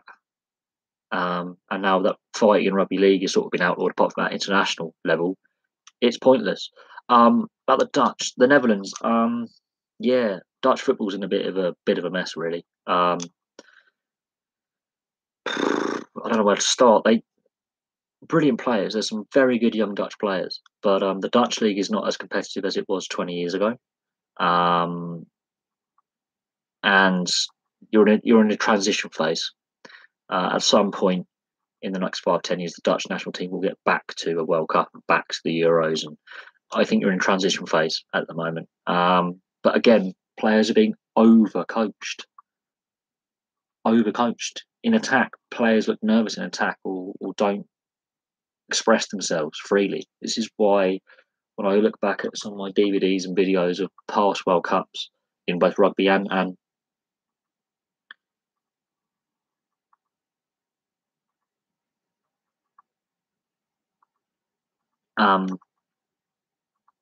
both rugby and football, players were less coached in attack. They were allowed to express themselves freely and think on their feet and do what they did.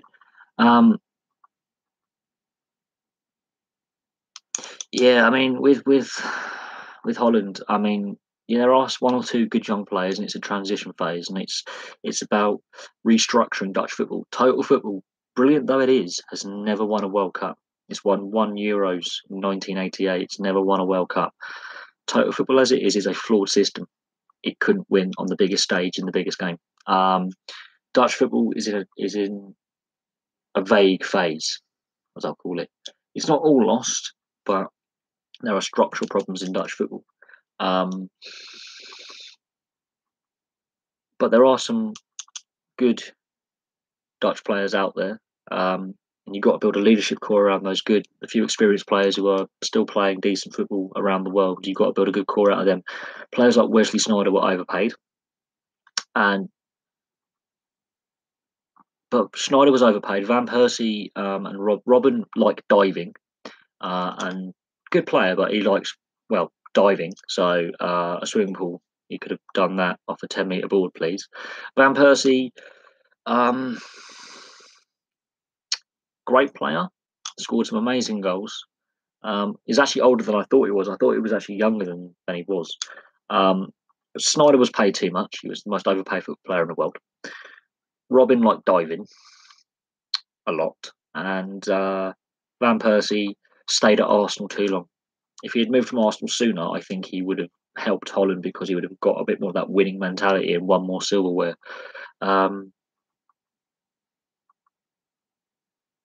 Yeah, Dutch football was brilliant. Players like Bergkamp and Overmars went back to Holland to develop young players, and it's not happening as much as it used to. Cruyff had a falling out with Dutch football when he basically ended up in Barcelona. Um, Cruyff's history with relationship with the Dutch Federation and the clubs of Holland ended on a sour note, and that's why he went back to Barcelona after he retired to coach. So Cruyff, brilliant player, but ultimately flawed because he never won an international trophy. He won loads of club trophies as a player. On the international level, nope, one final. And he didn't go to the 1978 World Cup for reasons which are still debatable today. And of course, he's now sadly passed away, which is a shame because great footballing brain. Well, he was very keen on youth development, so hence why Barcelona went from a team of Galacticos, so many foreign players, to many more local Catalan or Spanish players. But I think all the European leagues need to put a limit on the amount of foreign players in a squad and in their academies and develop more local youth. I think this is where sports globalisation has gone a bit wrong, especially in football. It's gone very, very wrong. And as I say again, the players are overcoached, whereby the freedom of expression and attack with the ball and to think on your feet and to showcase your skills is being coached out of these players to a point. I like. All you got to do is just look at if you can get the 1970 World Cup on DVD and look at that Brazil side, or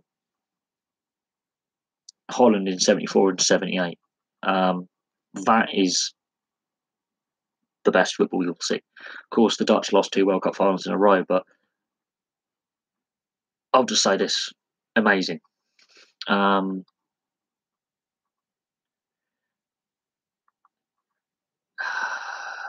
Cruyff. Every sport has this one character. Cruyff ranks below Pele in my eyes because Pele actually won the international tournaments. But you have in ice hockey, you've got Wayne Gretzky. Pele is football. Jonah Lomu is rugby. And notice the time they were playing was the 60s, 70s, 80s, and 90s. You don't get the characters now. It's the professionalism, I think, has killed a bit of the flair. And I think coaches are really coaching the players too much. If you want to see the best football or the best rugby, defence, of course, coach defensive systems, but in attack, let the players between themselves communicate and come up with moves and work together and work in their little pods and their little triangles. Overcoaching players is what's why football is sometimes so. I'd rather watch paint dry.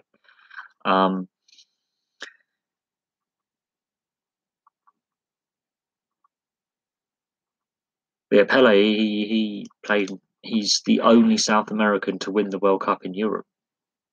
Sweden 58, and he actually states that the 2 hardest matches he ever played was against England in 1970 in Mexico and against Hungary in the final in 1958 in Sweden. The Hungarian team of the 50s was unequal to the Brazilians, and it just so happened that Pele was a machine that day, and Garincha. Pele states the 2 hardest games were the 58 final against Hungary and the 1970 group stage match against England, which he didn't score in. Jairzinho scored in that game. Pele creates the goal, but Jairzinho scores it.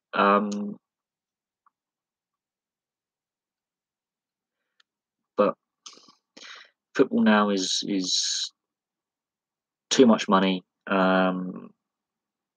Too many average players getting paid stupid amounts of money.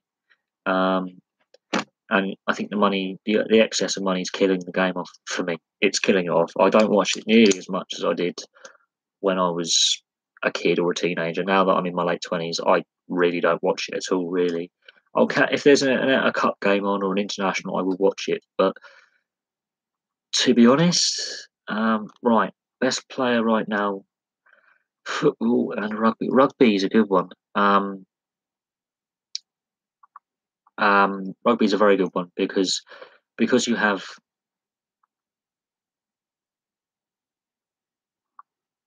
rugby league and rugby union. I could go for both codes, but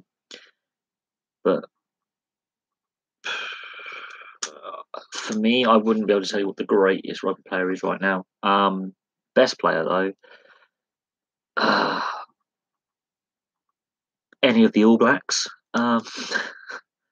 Israel Folau, I think, is probably the best rugby player right now because he's also played Aussie rules and rugby league. Rugby union, Israel Folau is your man. Football, I wouldn't say it's Neymar. I wouldn't say it's Messi or Ronaldo. I think you have to look at a player who's actually, you know, playing his worth. Uh, it, it's a difficult one with football. The World Cup will tell us who the best player is. Jaime Rodriguez, very underrated player. I think he's a bit more all. He can play midfield and as a centre forward. Messi obviously is still Messi, and of course we had Ronaldo, but there are some really good players out there in various leagues that don't get the credit they deserve. Um, Guardiola, I think, is overrated as a coach. Zidane is not as good as a coach as he was as a player, and Conte, I think that the behind the scenes of Chelsea is what's causing the problems there. But Mourinho plays anti-football sometimes. But again, coaches are over coaching attack. They're killing. Um, they're killing the attacking flair of players. Um, Again, the money's gone mad. The roundabout that is the merry-go-round that is football management. This is a reason why young people are not interested in football management. Ex-players are not interested in it. We're not getting people to be officials either. The game has problems. I have mentioned salary caps on this channel, and people go, "Oh no, but then the big superstars wouldn't play." I think we'll find that. Look at the NBA; they have a salary cap in place. They're the richest league in the world.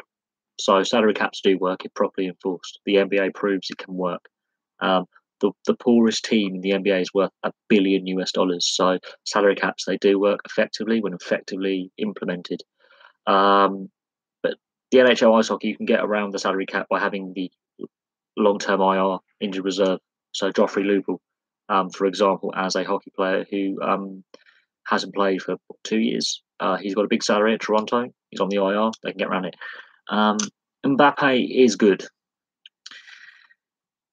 He is good. I think the World Cup will be a true test of him as a player.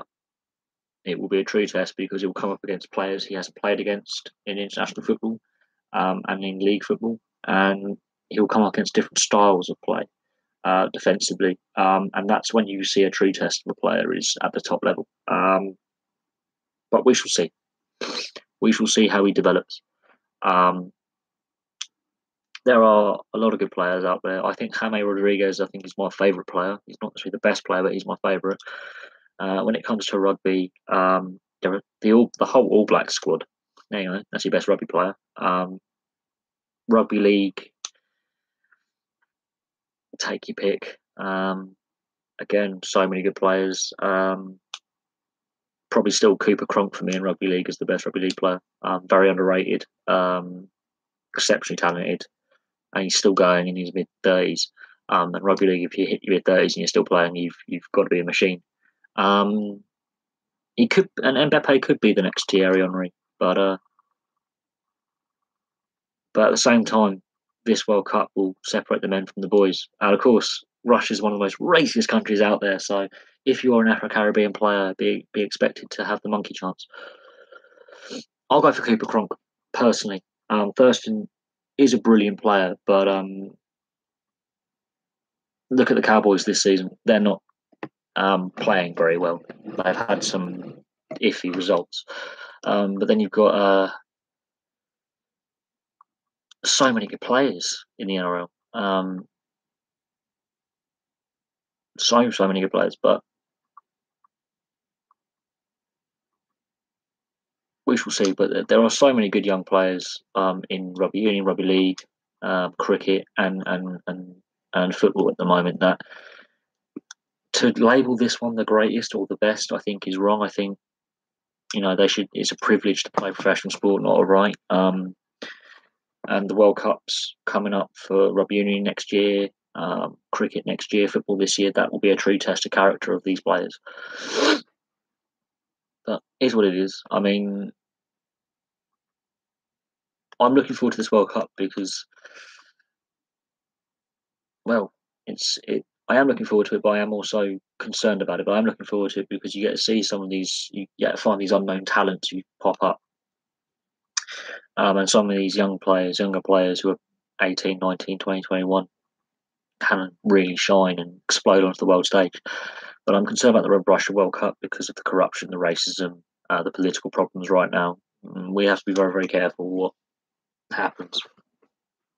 But we'll see what happens. We'll see what happens long term, and we'll see what the tournament's like at the quality level. Goal scoring averages have gone up in the last couple of World Cups. They've been going up, so hopefully this World Cup,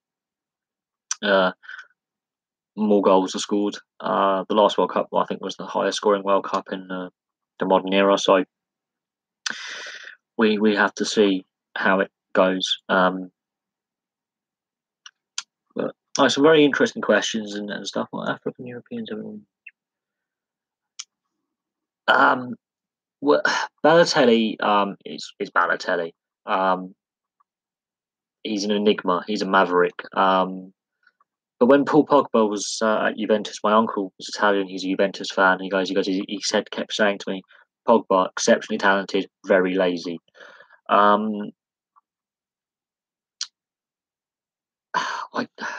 I wouldn't say they all have problems because Claude Makelele was brilliant, absolutely brilliant. Claude Makelele was a very disciplined player, in the sense that he was a box to box midfielder. He protected his back four. And yeah, okay, he might give away a free kick here or there or take a yellow card, but to Thierry Henry, it is what it is. Certain players have poor on and off field discipline. You name two, but there are many others who aren't African European, who are Caucasian, who have the same problems these two guys do. They're overpaid and they're young. Well, Balotelli isn't young anymore, but Pogba paid too much money too young. That's the problem. Italy aren't there. There's issues with Italian football. I know you're a Serie A fan, but the viewership is down. They're not. The Serie A is not attracting the players it was 20 years ago. You're not getting your Gascoignes going to Lazio, your George Ware's going to AC Milan, your Paul Ince's going to Inter. You're not getting that type of player going over. Mark Noble is a very underrated midfielder. Very underrated. Roy Keane did have a few off-field indiscretions, however. I will say that about Roy Keane. Absolute machine, but he had his famous spat in 2002 with Mick McCarthy when Mick McCarthy was Ireland manager. So he was frozen out of the Ireland side. He gave away. He broke Alf-Inge Haaland's leg almost in half. Not long before the World Cup in 2002. Roy Keane had a few indiscretions on and off the field that he was a very foreign character. He was a Vinnie Jones type character. You don't get them anymore these days, really. I like the players like that with a bit of bite about them. Admittedly, without the "I'm going to snap your leg in half," but I like the players who can roll their sleeves up and won't take no crap. And they're normally the ones who aren't paid the most. They're normally the ones who work their socks off and don't get the credit for it. Yeah, no. But that was, I think, the height of the Arsenal Man United rivalry.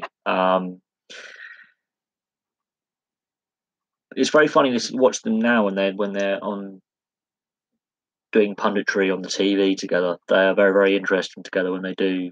You know, they're brought in by ITV or the BBC for whatever game they're able to show. And their interactions now are very, very interesting. I think there was a certain respect there, though. Even though they were on opposite sides, I think there was a certain mutual admiration of you're equally as tough as me. I think football's losing that little bit. At the same time, it makes me really, really wonder about the sport. We're not having these rivalries which were heated, but I think there was a certain amount of respect. If there was dislike, there was respect there. Now there's a lot of disrespect and not a lot of decency off the field.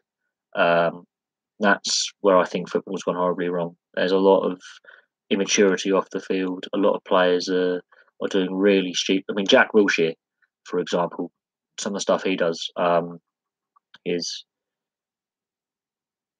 I have seen that documentary. Jack Wilshere, for example, he's very poorly ill-disciplined off the field. Um, Lots of instances of Jack Wilshere being a wally. Grealish at Aston Villa, again, young guy, very talented, a lot of money thrown at him.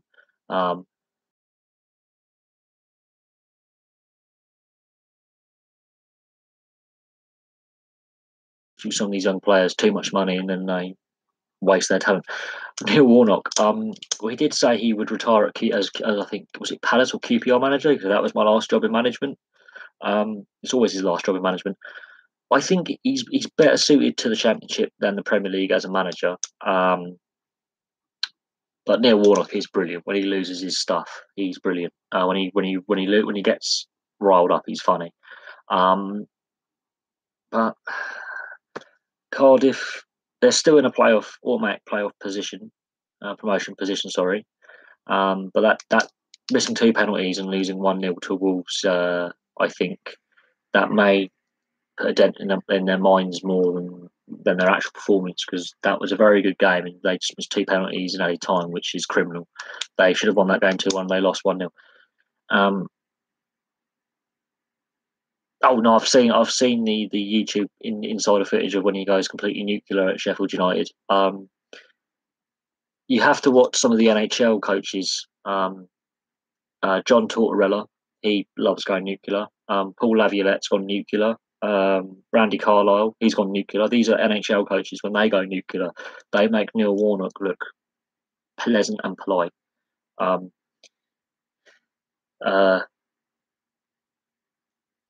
it is what it is, though. I mean, they sometimes do these documentaries where they go inside the dressing rooms and they show the halftime team talk or the pre-match team talk, and when a coach goes nuclear, it is something to behold.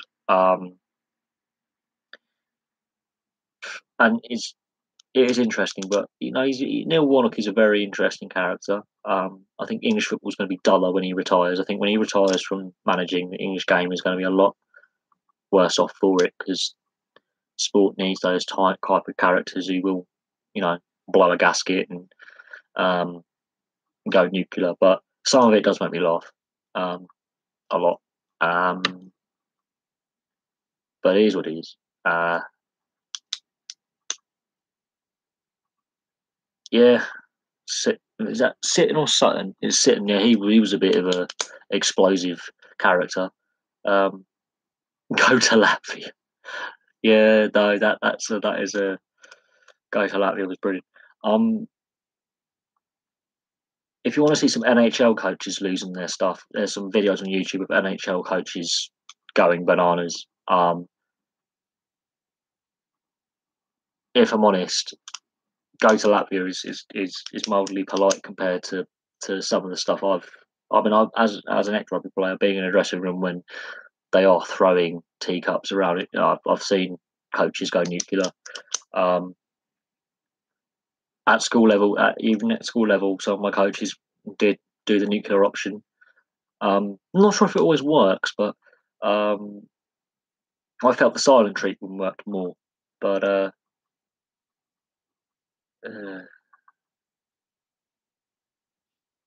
oh yes, we have a pervert.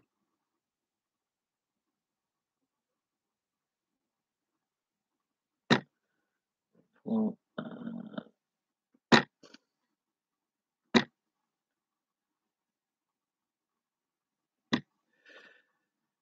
right,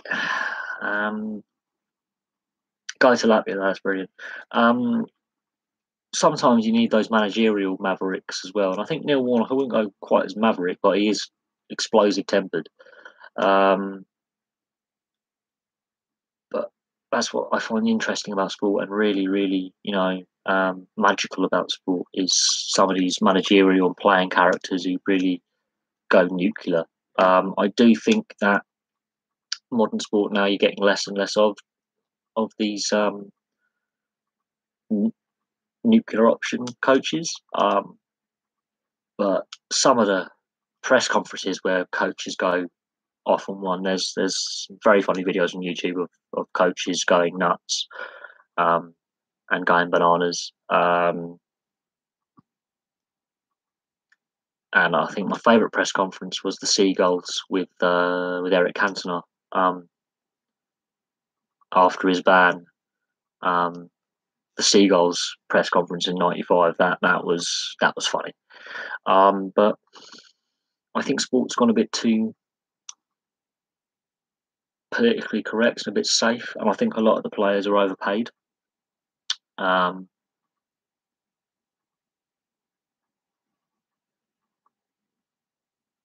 Yeah, I love it when coaches go bananas. I don't like this robotic sport mentality we've got now, where we're over. Yeah, Alex Ferguson actually rarely went nuclear with his players. Ironically, people think he actually was more explosive than he was. The boot to David Beckham and the teacup on the wall was one instance in 30, 40 years of management. He rarely actually went full blown nuclear. But I think we'll go to West Bromwich. Maybe so. We'll have to see. If Warnock does stay with Cardiff, fair play to Cardiff for sticking faith with the manager that got promoted. If they get promoted, that's the important thing, because there's still games to play and they could slip into the out of the automatic promotion places. West Brom, that's a club that's gone nuclear. West Brom is a team that has gone into complete nuclear meltdown. Pulis is a manager who could go nuclear. Pardew's a manager who's gone nuclear. I've met Pardew and I've seen him go nuclear. That is a club that's been badly run, is in crisis. It's interesting. One has a reputation for being a firefighter for getting bad things from over, but then he leaves the club to do. He's good at what he does. He's good at improving a side. Hello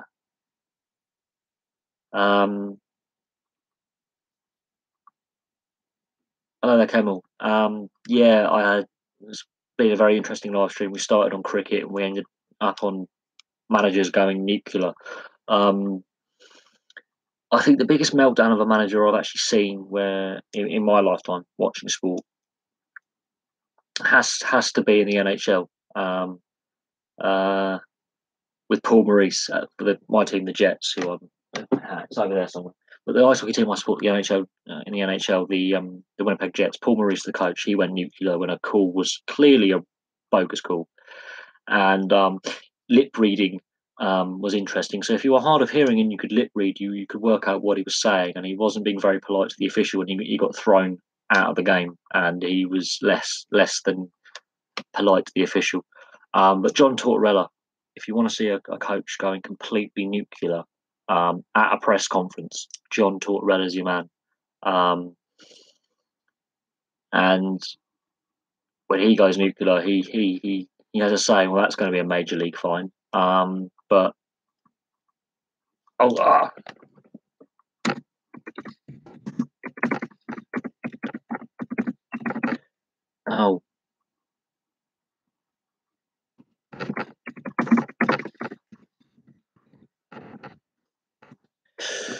I think I've spelled it. Yeah, John Tortorella. He's an NHL coach. So if you want to see blow ups, they're interesting. They are opposite coaches in philosophy, but I was watching a game where Paul Maurice was not happy with the call. It was clearly an incorrect call by the officials, and he wants to, have the call. He's asked the referee over. The referee is giving a very poor explanation, and Paul Maurice really loses his he goes nuclear. He loses his shit. Let's keep it simple. But Paul Maurice is one of those coaches actually rarely, at least giving press conferences and on the bench, he rarely blows up. But when he does, it's interesting. Oh no, John Tortorella is generally a nuclear coach. He will blow up. Um, best video.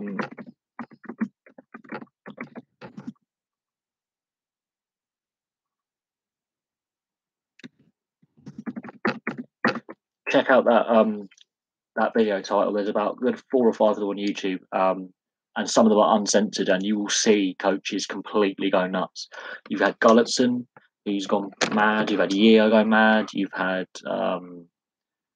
Tortorella, about 90%. You've had Laviolette. So many NHL coaches really have nuclear holocaust all about them. They go bang. When they go bang, it's brilliant. And there's some NFL ones as well, and NBA, and there are some mental coaches out there, absolutely mental. But check that out on YouTube. If you can find the uncensored one, it is absolute pure quality of 100% insanity. Coaches gone wild. There's been coaches who've lost. What's Jim Playfair?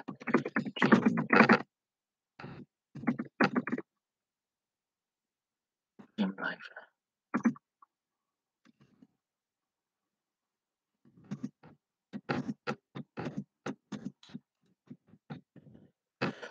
Check him out on YouTube as well. That guy. There is a bit where he's not happy with the call. So this is in a minor hockey league, so he's not in the NHL. He's in a few leagues below. I think it's the ECHL. He's not happy with the call. He throws a couple of sticks on the ice and then rips his jacket off, and yeah, he's slightly ejected from the game. When hockey coaches lose their bananas, they lose their bananas, and they make football coaches, rugby league coaches, and AFL coaches, and all these other coaches look pretty tame. Right. Any more questions? We've gone on about coaches going nuclear, which is kind of a funny subject. But is there any more questions from you guys? Because we've been going now for over 2 hours, which is good.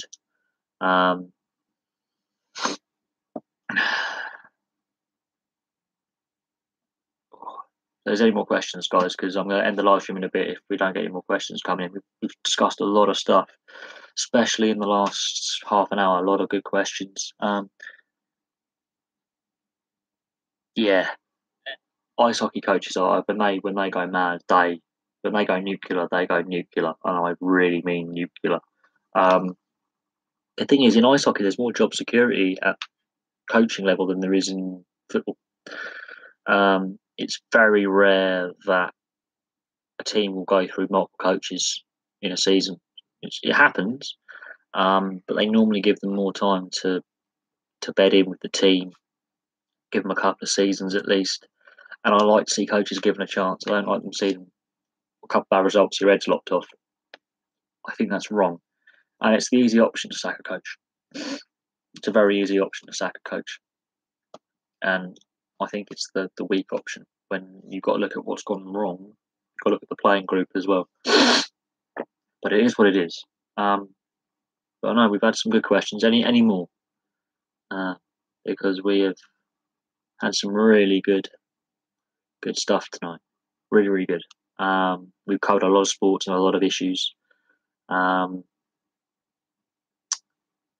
agree. Some managers are always like that, though, regardless if give it a change. But when you're going to give him less than a season, 6 months, it's even less than that. It's not right. David, God.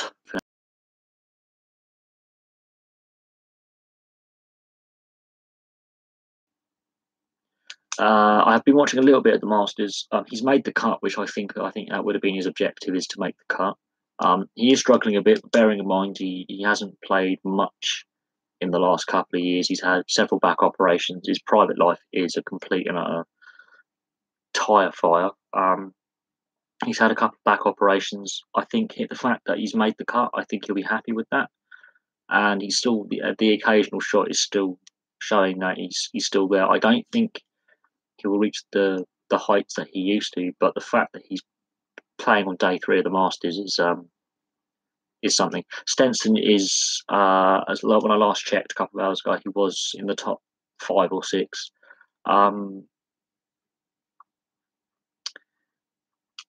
Stetson has a good chance. There were many that did think he could win, but okay, this is the idealists in us.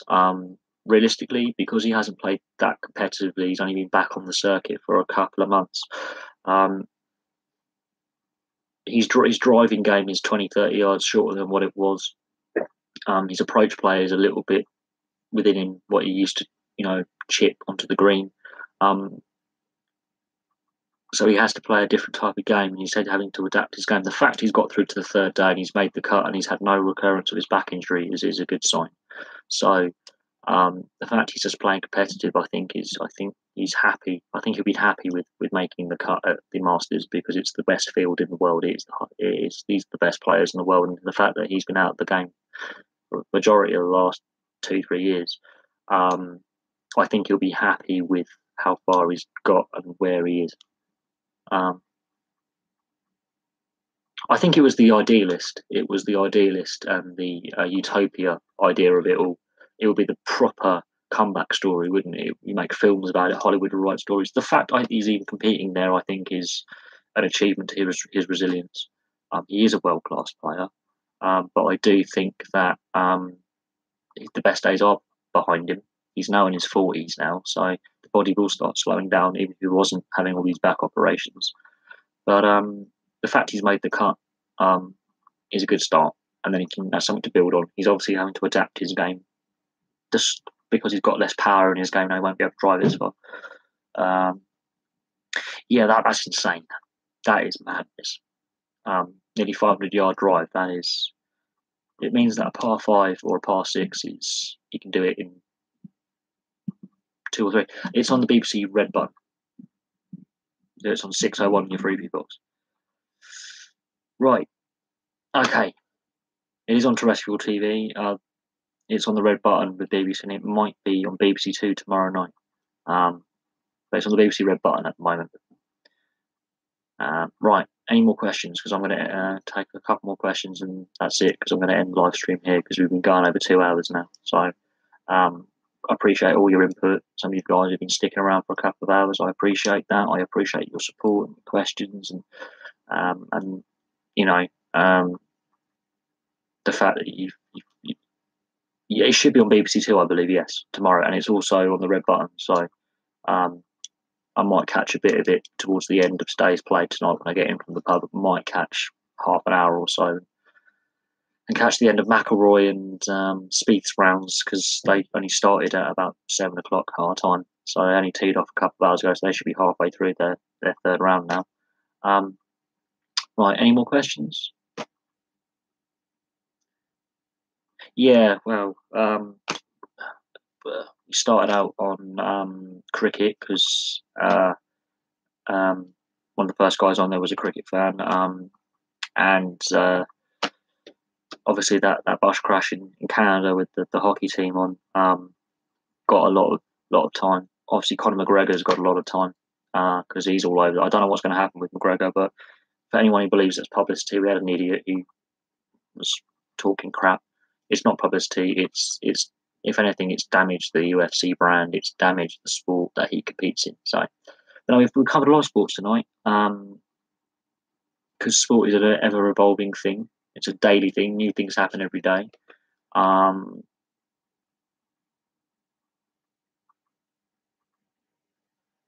So yeah, I'm gonna leave that there.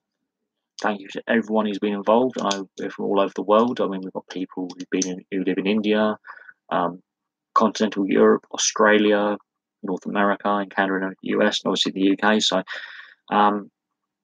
thanks to everyone. Good day to others. Good night to some. Good afternoon to some others, because we're all over the world here. It's been a good live stream. Thanks again, and there'll be another one tomorrow night, 8 p.m. So I hope to see you there. It's goodbye from me.